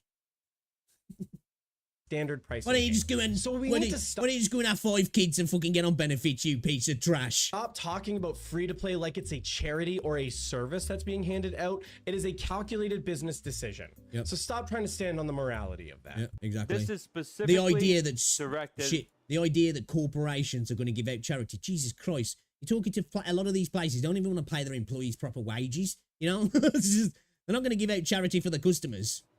Yeah, content creators who advertise this game, saying they're free to play. What do you reckon that got him to this conclusion? Do you reckon he spent a decent amount of money, filed a bunch of 50/50s, didn't get any copies, got fucking trash pulls, hasn't been able to get the weapons yet because he's burnt through a bunch of his cash, went on Twitch and saw somebody like, pump, banner after banner, getting the 50-50, not even getting hard pity, and this dude was just like, fuck these freeloaders, bro. Pulling on things, even though they don't say they're sponsored or they're going to get reimbursed in the back end. You are deplorable. Oh, shit. You are no different than a succubus or a hellish being that consumes deplorable. Everything. Is this dude Hillary Clinton? Absolute reason or the equivalent to what a big corporation does for maximizing their profits. There's no difference. Wait, so he's accusing content creators who are free to play who might get reimbursed by a corporation, even though we know that's not necessarily the case that they get reimbursed in that sense. They might get paid to sponsor, to do pulls potentially, or just play the game. But he's comparing that to said corporations who are making a shit ton of money. But if you do that to the said corporations, you're no different than somebody who's scrounging off the government. It's like he doesn't know what he wants there. The companies are bad because they're making shit tons of money. But you should give the companies money because that makes you're bad if you don't. What? Here. Now, when the Bobby Kotick and Succubus line comes out, I'm not gonna lie, it really pissed me off. That was a statement that really rubbed me the wrong way because I think it's absurd to be making that kind of equivalency of calling a content creator who's doing a free. I want to get too mad about it, dude. It's kind of funny. It's kind of funny if I'm honest. It's kind of funny. I won't get mad about it. Dude's a dickhead. He's talking shit. But it's kind of funny. To play run on a game, the same thing as Bobby Kotick or a gaming executive trying to milk the player base for everything they are. That it can only be said by somebody who has a very narrow perception of how value can be exchanged in business, and that unless you are putting your own money in, you are not benefiting that cause. It's just legitimately ridiculous, and it's somebody who doesn't understand marketing, targeted advertising. You know, exactly. It's like why do companies give out testers in like grocery stores? You know, when you see that, you know, the people that are hanging around, like they got like bits of cheese or whatever, and they got these little drinks. You know, they're giving that in for free. Are you a mulcher if you do that? You know, are you leeching? You know, even if you don't buy them, do you know what you might do? You might go home and say, oh, you know, when I was in Asda today, they had these lovely little things, and man, they was gorgeous, and they might be like, oh, what was that called? And you'd be like, oh, I don't know, fucking dilly me dally drink or some shit, and you're like, oh, you know, and then they're in Asda next time, and they're like, oh, that's that dilly me dally that Elk was on about. I'll go buy some of that. You know what I mean? And the platforms exactly what it's designed to do. Influencers offer, and I'm not even trying to say myself in this case. And that's copyrighted as well. I don't want to hear anybody coming out with a drink called dilly me dally. Just saying in general, there are a lot of content creators that have a very valuable audience that a lot of gaming companies would love to have their games placed in front of.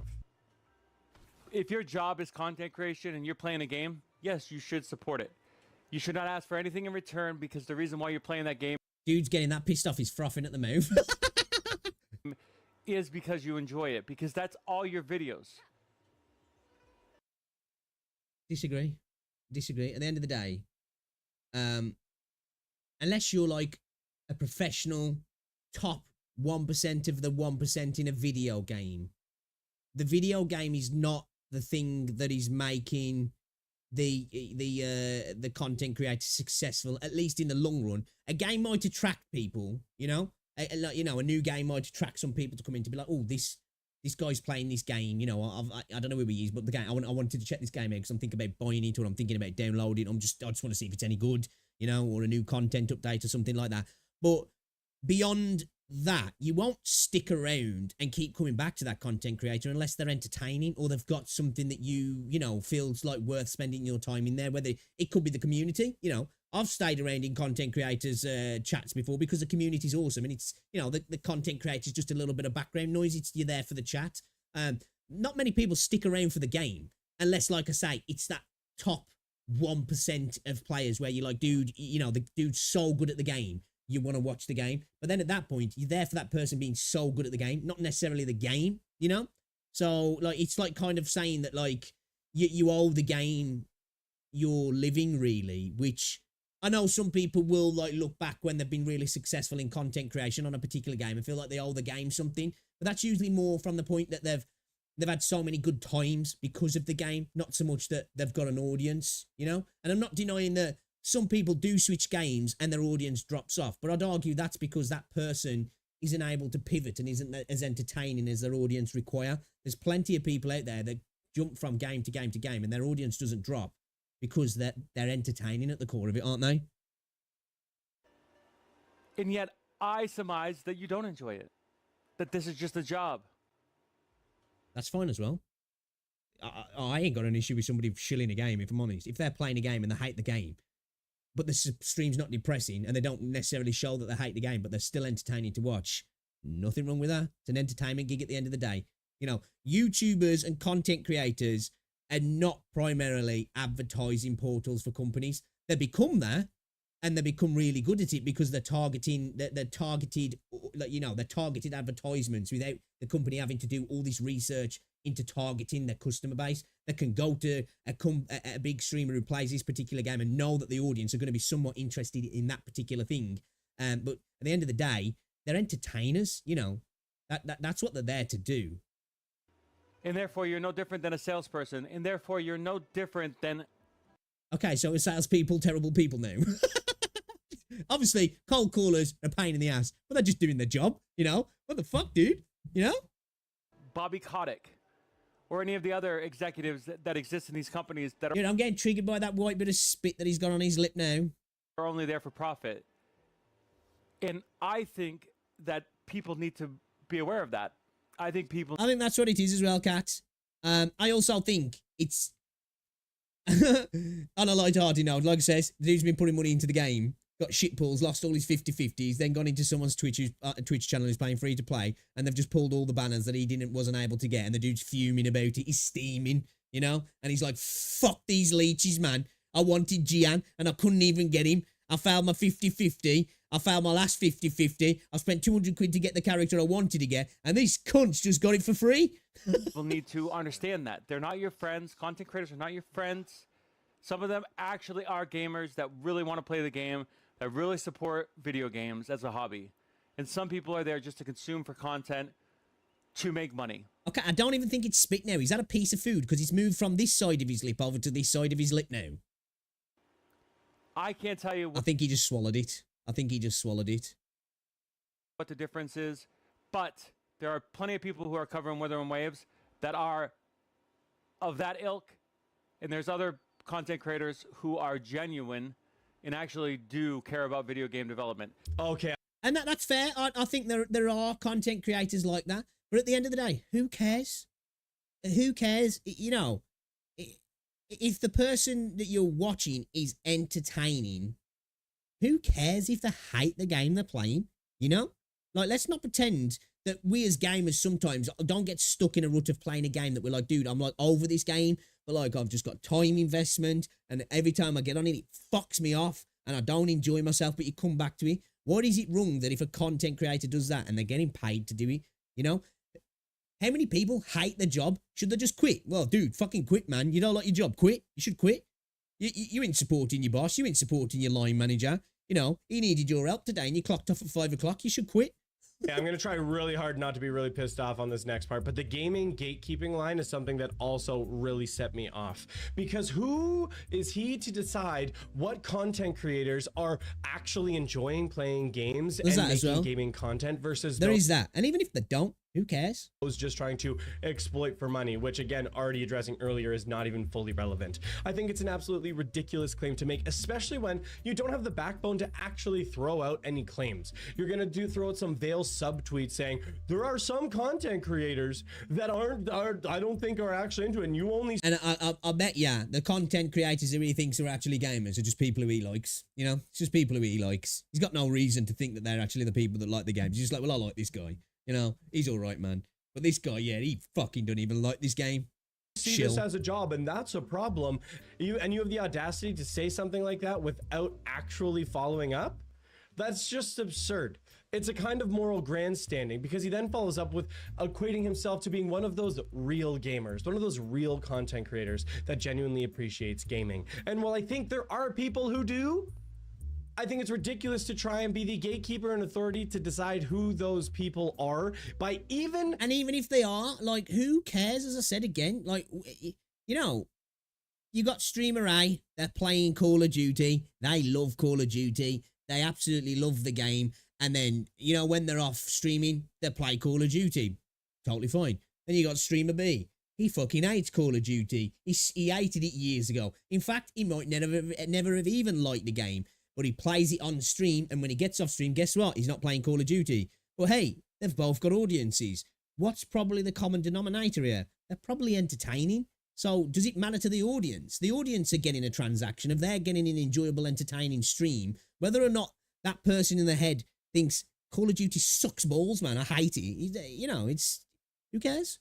Having the audacity to make the claim. It's just absurd. And I can't believe somebody would actually do that. He calls those content creators deplorable, and the only thing that I can see is deplorable in this video is you having the audacity to call those content creators deplorable. I'll tell you what's deplorable. Whatever the fuck was on his lip, that's what's deplorable, dude. And the dude swallowed that shit. Don't know what the fuck that was. It's a pretty crazy... Looked like it might have been a tonsil stone or some shit. Crazy example of friendly fire in content creation. About somebody just trying to cause drama. Dude hocked that shit up. It was rolling around on his mouth, and then he was just like, fuck. You know? Out of nothing. Especially when you consider that free-to-play players exist. As we looked at in our previous numbers, there's going to be a large population of free-to-play players. Those free-to-play players love to see... Once again, though, if you're free to play, you deserve to be in a camp, shipped off somewhere, put on a boat. I don't know, but you don't deserve rights. Content on free-to-play... Or even I won't say you like somebody on the dole. Jesus, man, that's taking the piss. Games and on other free-to-play accounts. It's something that they enjoy consuming. They want to learn from in some cases, especially when it comes to guide makers who are making guides for free-to-play players. That it's you know what? I don't even see it needs to be justified at all. Like, if a content creator is making millions of dollars every single stream off a game that they just don't want to spend money on, that's fine. Valuable service of infotainment in some cases, or just genuine entertainment. So why are we trying to pretend like that player base doesn't exist, and so the content that these people make is of any less value for doing so, especially when it is not double dipping because of the platform that they are providing? And also, even if they were double dipping, I don't see that as an issue anyway. There is not a free-to-play game that I've played in the past 20 years that I have not eventually supported. Period. I never play a game completely free to play because I actually think it is the issue with the industry. So you've never played a game? Wait a minute, let me just go back to just get what he said there. Because of the platform that they are providing. And also, even if they were double dipping, I don't see that as an issue anyway. There is not a free-to-play game that I've played in the past 20 years. Okay, that's got to be cap. That's got to be cap straight there, right? You know? That's just got to be cap. So you're telling me every single, like, this dude's like, you know, never played a free-to-play game where he's been like, you know what, this is kind of trash, actually. Not a fan of this at all. Not feeling it. Not going to play anymore, you know? Or it's just kind of mid. You know, you can't tell me every fucking free-to-play game he's played he's been like, oh, banger, got to put money on this. That I have not eventually supported. Period. I never play a game completely free-to-play. All right, Neil. Because I actually think it is the issue with the industry. Games are cheaper than most other hobbies, period. And most... I agree with that. They are for the most part cheaper than most other hobbies, unless your hobby's walking, you know, or going for jogs, then yeah.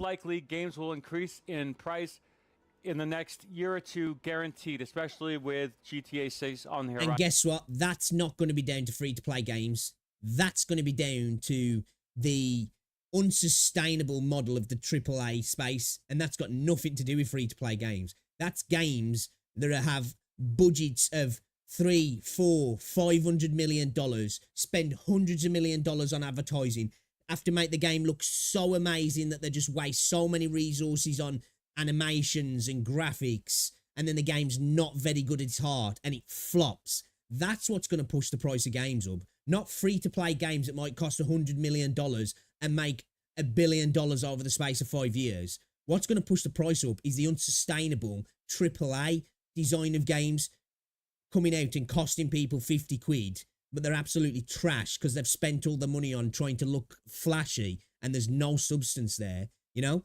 How many games can we name of late that have been like that? Do you know what I mean? And free-to-play is not the problem there at the end of the day. It is going to be a milestone. It's going to be a new trend, a new wave of increase, in my opinion, whether it be base product or all their other different options. When he starts talking about how gaming is cheaper than most other hobbies, it is the biggest red herring I've ever seen in an argument, because the cost of a hobby is completely irrelevant to the amount that you should be paying into said hobby. There is zero expectation on the participant in doing that, especially when the exchange here is something that the company has willingly entered into. It's all about the value proposition at the end of the day as well. Like I said, when it comes to free-to-play games, when it comes to going out, when it comes to if you spend a lot of money on clothes, do you enjoy it? Are you getting something out of it? That's it then, man. It was worth it. And chosen to take the gamble on their pricing model. There is zero moral obligation to do so. Let me reiterate too, just so we're clear here. I don't think there's anything wrong. You said free to play need to get in a camp on it. Oh, sorry, my bad. On gacha games, especially if it is something that you are spending a lot of time on and you've gotten a lot of value out of. If you want to spend money in a way to give back to the company who has created the product, that is completely fine. But also, if somebody chooses not to, I'm still not going to stand there and say, how dare you for not doing that, because it's still the gamble that the company chose to take. I personally do put a little bit of money into gacha games. I buy the daily pass, I buy the battle pass. That's all I've paid for so far. But that does not make me any more moral or important than somebody else who is elected to do a free-to-play playthrough. I also think it's ridiculous. It does, my fellow special player. It makes you much more special than those peasantry free-to-players. That then he equates that the free-to-play content creators are the cause for game prices going up. Like, we can look at game pricing charts for over the last decades, and games have been going up fairly consistently. And again, I think the root problem there is the amount that these companies... I don't think they have really been going up fairly consistently if you take into inflation. And two, a game that's free, how the fuck is it getting more expensive? It's free. There's a zero cost entrance anyway. Yeah, the purchases in the game might get more expensive. But as I said, the reason why games are potentially going to get more expensive is the unsustainable way that the AAA industry runs the games. Companies are investing into the development of these games, so they need to make back more, so they are raising their costs. That has nothing to do with a free-to-play content creator choosing to not spend money personally and make content on free-to-play games. Maybe I'm wrong. You are. Maybe I'm right. No, Plazoo. You have a wrong opinion.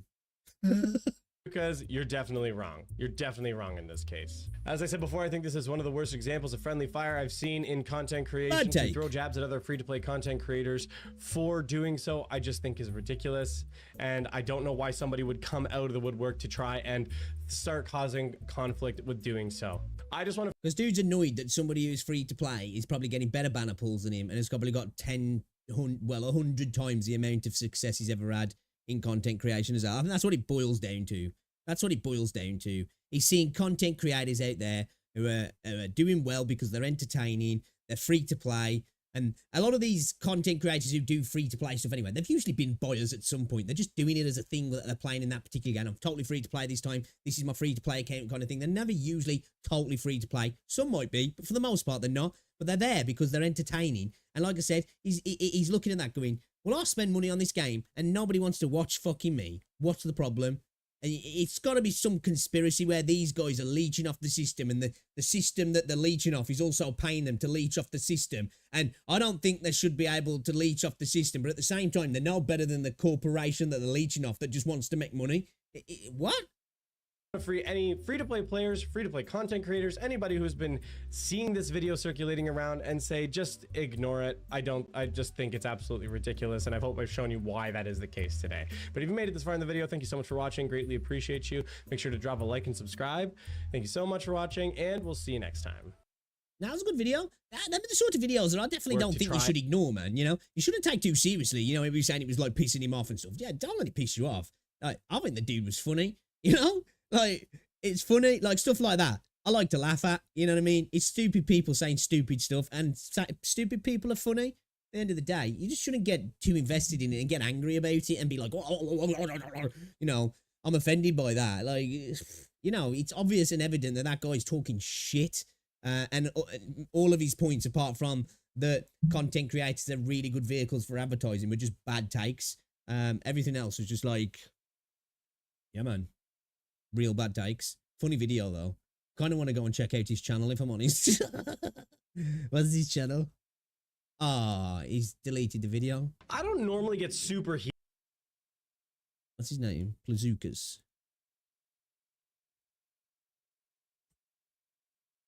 Is this him? There we go. That's a creepy thumbnail. Hello, YouTube. My name is Plazookas, and I wanted to...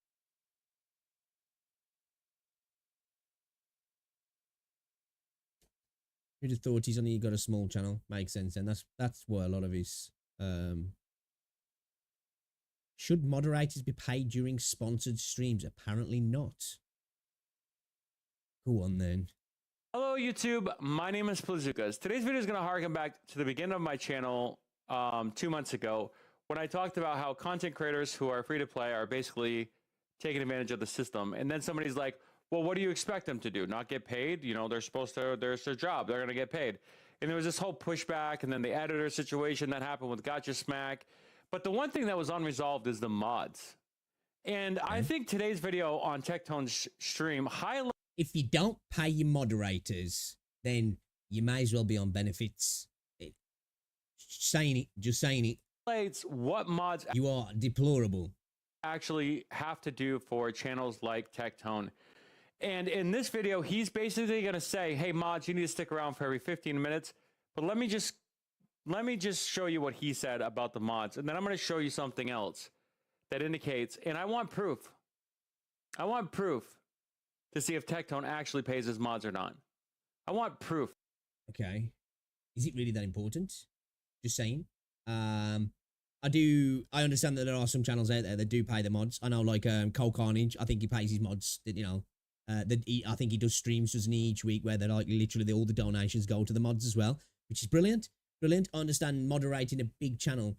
It's a lot to do, you know. It's probably not a nice time. Like, even like, say, when I used to stream on YouTube and I get 200 to 500 people watching, it was hard work for moderators in my chat sometimes because they had to deal with just absolute ridiculous idiots.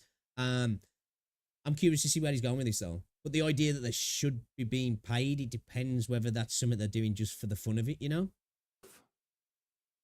I want proof. Oh, yeah. Okay, nice. Okay, boys, we're sponsored by Cash App, and you guys are going to go down. And exactly, a lot of CCs don't pay the mods, and should they? It's not even a thing they should do. If there's an agreement made by a streamer where he's like, you know, we do a little vetting thing here.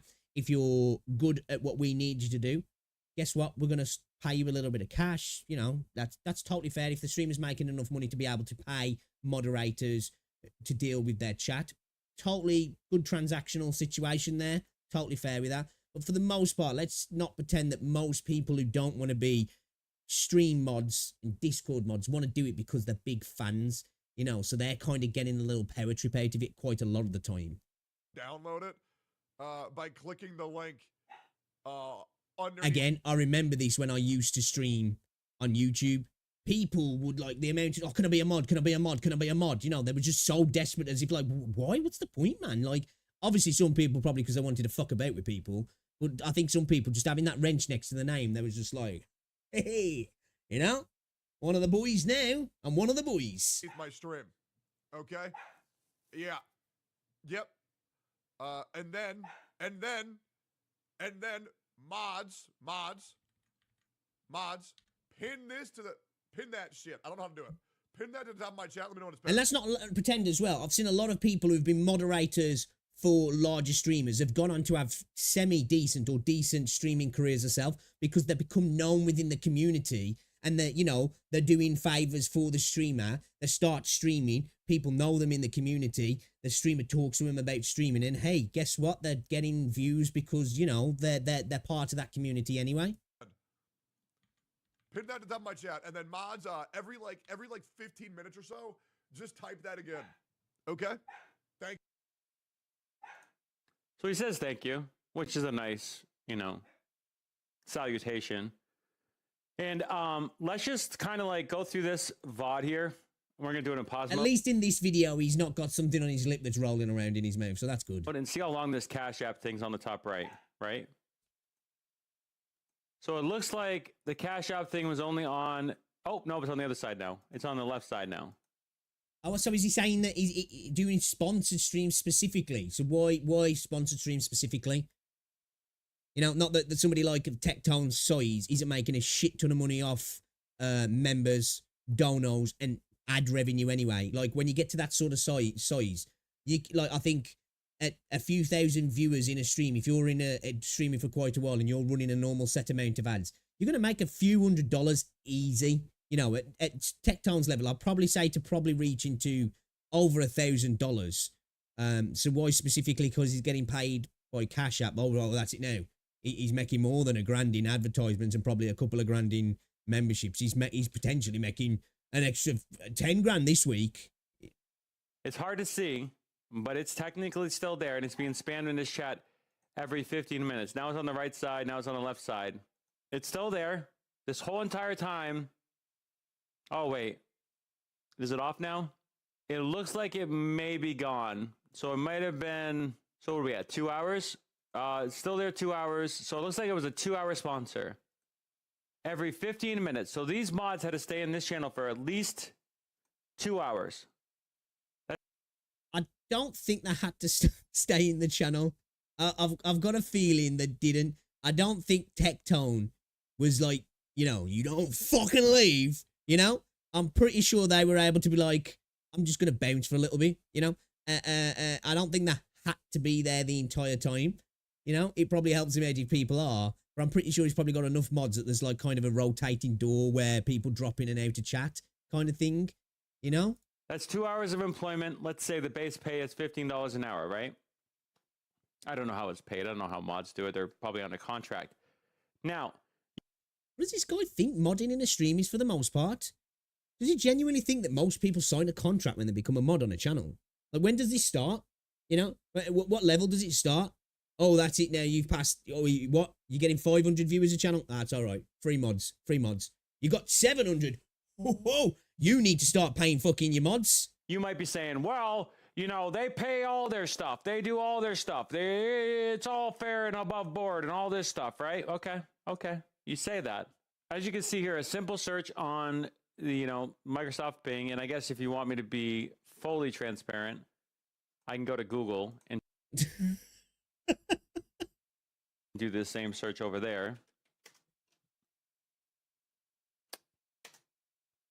Twitch moderators, also known as mods, are typically unpaid volunteers. However, some streamers, especially those with high incomes and many viewers, may pay their mods. For example, dude's gone to Google as if. Why? Why, dude? What? All right, let's carry on. Ludwig it's baffling my brain, man. This dude's baffling my brain. 5,000 per day during a 31-day subathon, right? That's just a period of time. It doesn't mean that that's what they're going to do every time, you know, that they're modding the channel. They may incentivize it every now and then. And this speaks... Which, when you think about it, if you're going to get paid to watch a streamer who you're a fan of, to maybe type a few commands in chat every 15 minutes over the space of a couple of hours and delete a few comments, isn't that like the best job in the world? Isn't that even better than being the streamer almost? So the idea that that has to be a thing is like, dude, you're just literally hanging out in a stream you want to hang out in. Surely being a moderator for a lot of people, that's a good enough prize as it is. Me, never won it. I don't want to fucking mod in a chat. Like, fuck that. I just want to chill and hang out kind of thing, you know what I mean? To this incessant need to have people help you for free. Incessant need to have people help you. It kind of does help out a little bit when you've got a lot of people watching to have some moderators, you know? You don't have to have them, you know what I mean? You can attempt to mod the chat yourself. It's probably going to be a bit problematic, but it's a little like a bit of a, we're talking about parasocial things earlier. It's a bit of a parasocial relationship sometimes, you know? They're getting to be in your inner circle, so to speak, and a lot of them want that. And, you know, you can pay them if you want to. You don't have to. I understand it, but, you know, if everything was perfect, it'd be cool that you could afford to pay all your mods all the time to mod your chat. That would be a lovely space to be in, wouldn't it? Tectone made $31,000 last month. And a mod didn't get a single penny. This guy, man, this guy. And that he has probably people he has to pay. You divvy that all up, taxes and everything else, even though he lives in Texas or, you know, he doesn't pay until the end of the year, whatever the case may be. I don't know how they do their itemizations. Probably has plenty of deductions as well. But that's how much he made. in 1 month. How much of that, and it's none of our business, so clearly he doesn't have to say anything. That's much money as he made, and it's America. He can make as much money as he wants. You don't have to pay. Why are we talking about it then, bro? Anybody besides taxes, and he doesn't even have to pay those, apparently, because there's ways to do loopholes.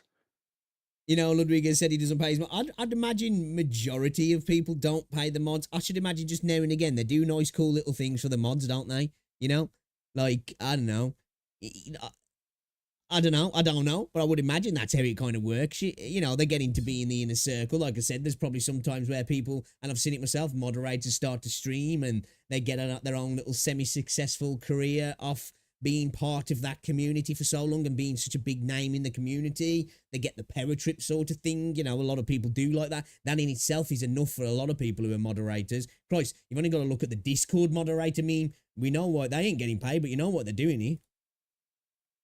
And his mods are potentially unpaid because they don't have to be paid. They don't have to be paid. And so you got this holier than thou mentality of these content creators. Okay, dude definitely is, isn't he? This dude he's just he's thinking like, right, who does drama?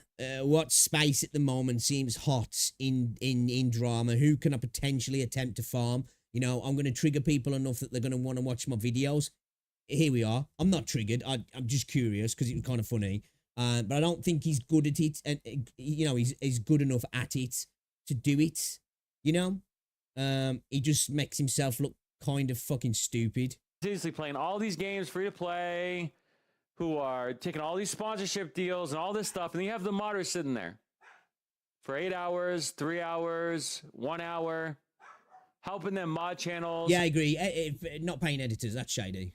Helping them put up links for sponsors that obviously Tectone's getting paid for, and these moderators are free to play.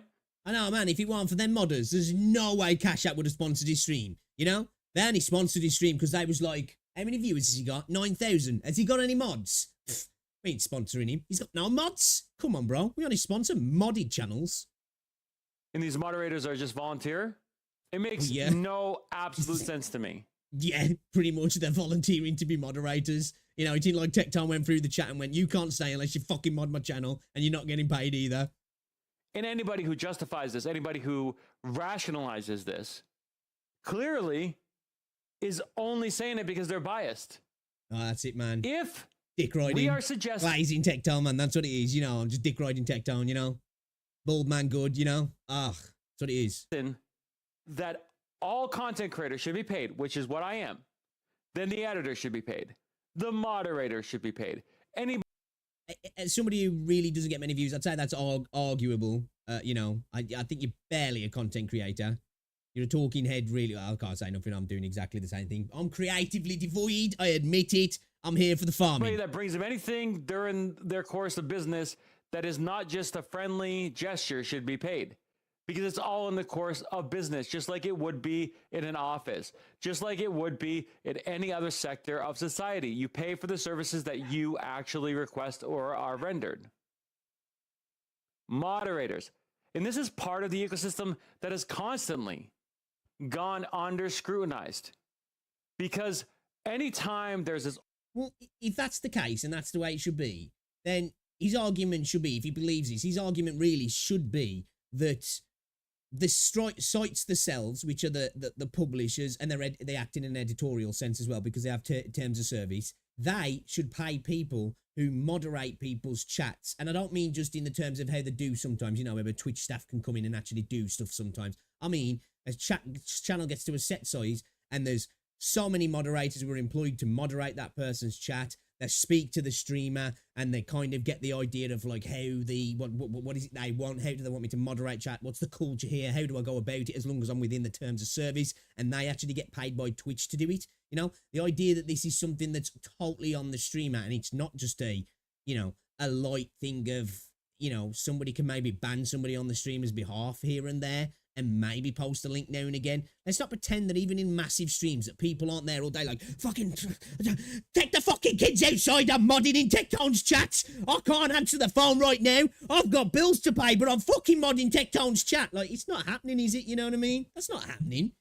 It's somebody's there just playing video games, being like, oh, what's that dude said in his chat? Let me just quickly ban him. Oh, I just need to quickly post a link. Sweet, there we go. Back to my game, you know?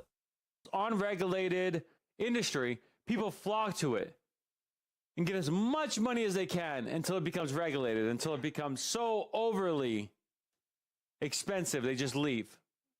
Never actually paying their dues, never actually living up to the responsibility that they suggest that they can adhere to. Hypocrite. What's he talking about? When was this agreement made? Like, this dude's talking about some agreement that was never made. You know, like, as if streamers, the second you start streaming, you've agreed that if you ever get a mod, you got to pay that fucker. When did this happen, man? I don't remember this. Critical. Selfish, greedy tactics, no different than Bobby Kotick. And each time you leech off of these moderators and you don't pay them, it's no different than being a succubi. Why do I have to keep on reiterating it? Why do I have to keep on making this point over and over and over and over and over and over and over and over and over? I think it's because it's a bad point and people are not interested in it, bro. That's what I think. And over and over and over and over and over again is because these people are not who they say they are. Prove it, Tectone. Prove that you pay all your moderators. Prove it, and I will shut the fuck up. And I did Tectone ever like say he pays his moderators? Like, obviously, he's just trying to leech off Tectone at this point. He talks about leeches. This is literally what this dude's trying to do. Has Tectone ever said, like, well, you know, we got a Boogie situation here where, like, Boogie was like, oh, I got cancer. Well, I actually haven't, but, you know, I have. You know, the only time this argument would make sense for me personally, if Tectone had turned around and go, I pay all my moderators, but then he actually doesn't, because then he's like, well, okay, the dude's just lying, you know? He's saying he's doing something that there's no written contract that he has to do or even needs to do on an, you know, on a more,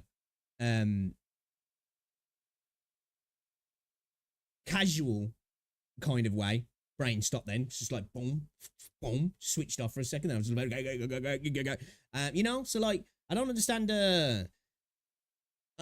You know, I think he's just like, so, Tectone, big streamer, a lot of viewers. I'll play gacha games, right? Let me make a video about him and try and trigger him to watch my videos because he knows Tectone reacts to pretty much everything. I will make an apology video and say, you know what?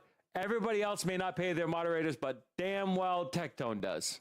Why is he picking and singling out Tectone? Like, I know Tectone doesn't need defending at all. Dude's got beef with Tectone for some reason. Prove it. Otherwise, you are a hypocrite. You are a greedy. Wait, that's not how, yeah, okay. That's not what being a hypocrite is. Saying people should pay the moderators and then not paying your moderators while making a lot of money. That's being a hypocrite. Just streaming and doing your thing and getting paid and never mentioning your moderators. And then some dude comes along and goes, hey, you're a hypocrite. Does that work? Selfish, narcissistic tendency person that only thinks for himself. And therefore, you're no different than Bobby Kotick. And I guess you could be considered this dude's trolling. Potentially something else, which I will not say again. This dude's My name is Bazookas. Goodbye. This dude's trolling, man. He's got to be trolling, bro. Got to be trolling. Not even an entertaining troll, though.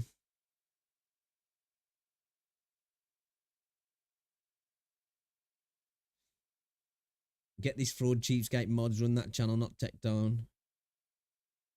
Quick question, why do you lump all content creators under one label and accuse everyone of abuse without any, and I mean any evidence? Also, isn't this twisted? If you accuse someone of wrongdoing, shouldn't you be the one to provide evidence?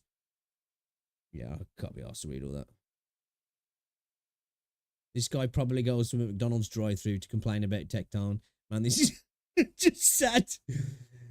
Welcome to McDonald's. Can I take your order? Yeah, yo, Tectone's a prick. Absolute hypocrite, deplorable. Sir, this is McDonald's. Yeah, I'll have a Big Mac and fries. And I just want to say that I'm sick and tired of Tectone.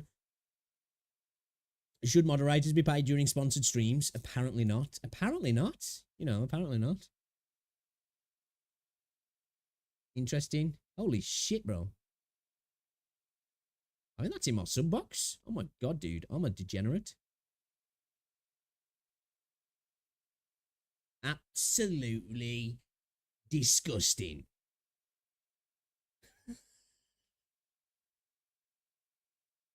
Wild. Wild. Wild. Funny, though. I love it. I love that sort of shit. It's funny, man. You know? Yo, did you see fucking Boogie having an absolute meltdown on the Lolco Live podcast? Crazy. Absolutely crazy.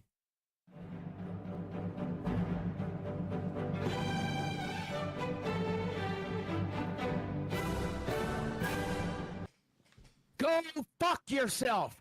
I will divulge no more medical information to any of you motherfuckers. And die. I'm so happy. I hate this. I hate it. This podcast yesterday was absolutely peak cinema. I hate this show. I hate fucking breathing air. I hate being alive. I'm in so much fucking pain. I can't fucking stand it anymore. I can't fucking stand this. I can't fucking stand it.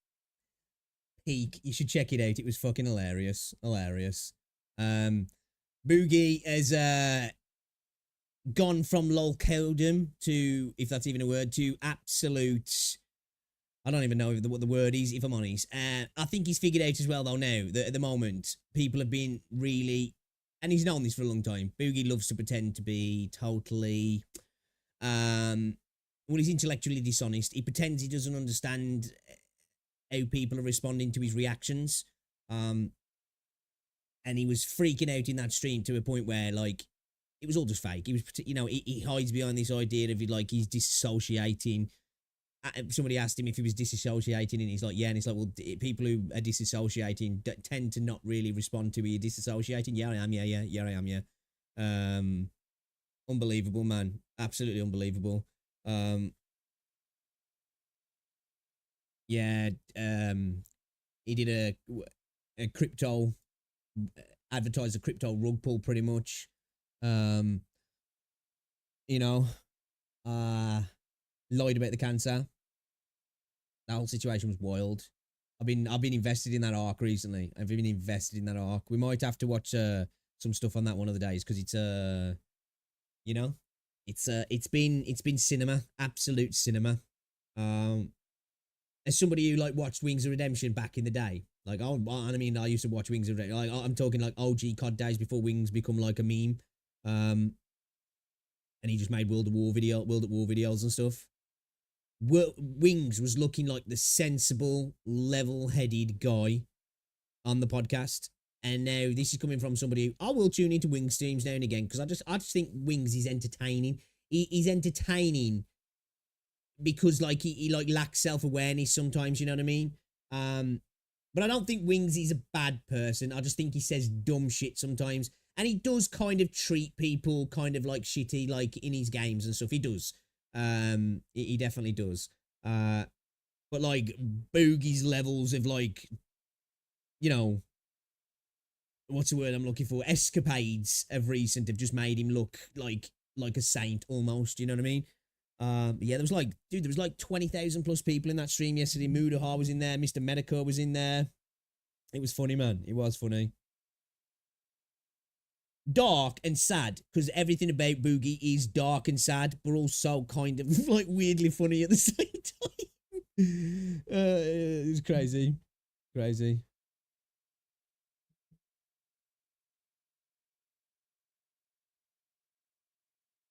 Yeah, it is, man. He's a piece of shit. He's an absolute piece of shit. It's a car wreck. That's what he is. He's a car wreck. You know, like how a car wreck is like, it's bad, it's horrible, it's ugly, it's nasty, but you can't help but just like slow down to be like, holy shit, dude.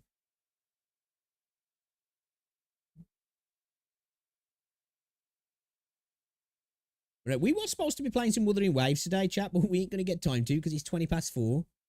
And I gotta get Rosie in a bit.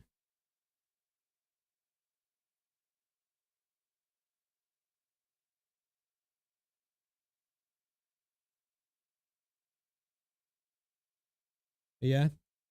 I think oh, what's this here? Maybe we'll watch this a little bit later. Another video from Kazahana. So it happened again. The Genshin community ruined this company again. Let's tap that into the watch later. We'll watch that when we come back a little bit later. Because Rosie's going to the gym with my sister after work. So I'll be alive again this evening. And the Throne and Liberty bait has been extended as well. So probably what we'll come do, we'll probably play a bit of Zenless, a bit of Wuthering Waves, get some dailies done, and then maybe jump on some Throne and Liberty for an hour or two. Watch some videos as well, laugh at some funny stuff and react to some shit, you know, maybe some gacha shit as well. Oh, quick, you know, plug, you know, gotta get the plug in there, guys. Check out the YouTube channel, you know. Appreciate anybody wanting to go over and watch any of the videos. They've been doing really well for me recently, you know. Obviously, this is small number amount of views usually typically for people, and you know, some get more than others, but I'm really happy with it, man. People seem to have been enjoying the videos, and I've been enjoying making them because, like I say, I lack any creativeness, and doing any editing off stream and making videos is a pain in the arse. So do you know what's easier? Just reacting to stuff on stream while I'm playing video games sometimes and uploading it, you know. Yes, I did, yeah. 22 pulls in as well. Great. I was saying earlier, it's just because I'm really good at the game, that's why, you know. It's a shame that not everybody can be that good, but, you know, it's just skills I was born with, like, you know what I mean? All right, then. Chat. Everybody, I do appreciate you hanging out today. I've had an absolute blast. It's been a pleasure. I hope you have an amazing rest of your day. I will be live again later on, like I say. It's probably be around about 6:30, 7 p.m. UK time. If you want to come and get, you're more than welcome to. If I don't see you tomorrow, I mean, later, maybe I'll see you tomorrow. And, yeah, enjoy the rest of your day. Stay safe, all that good stuff. And I'll catch you all in a little bit. All right, guys? See you later. Ta-ra.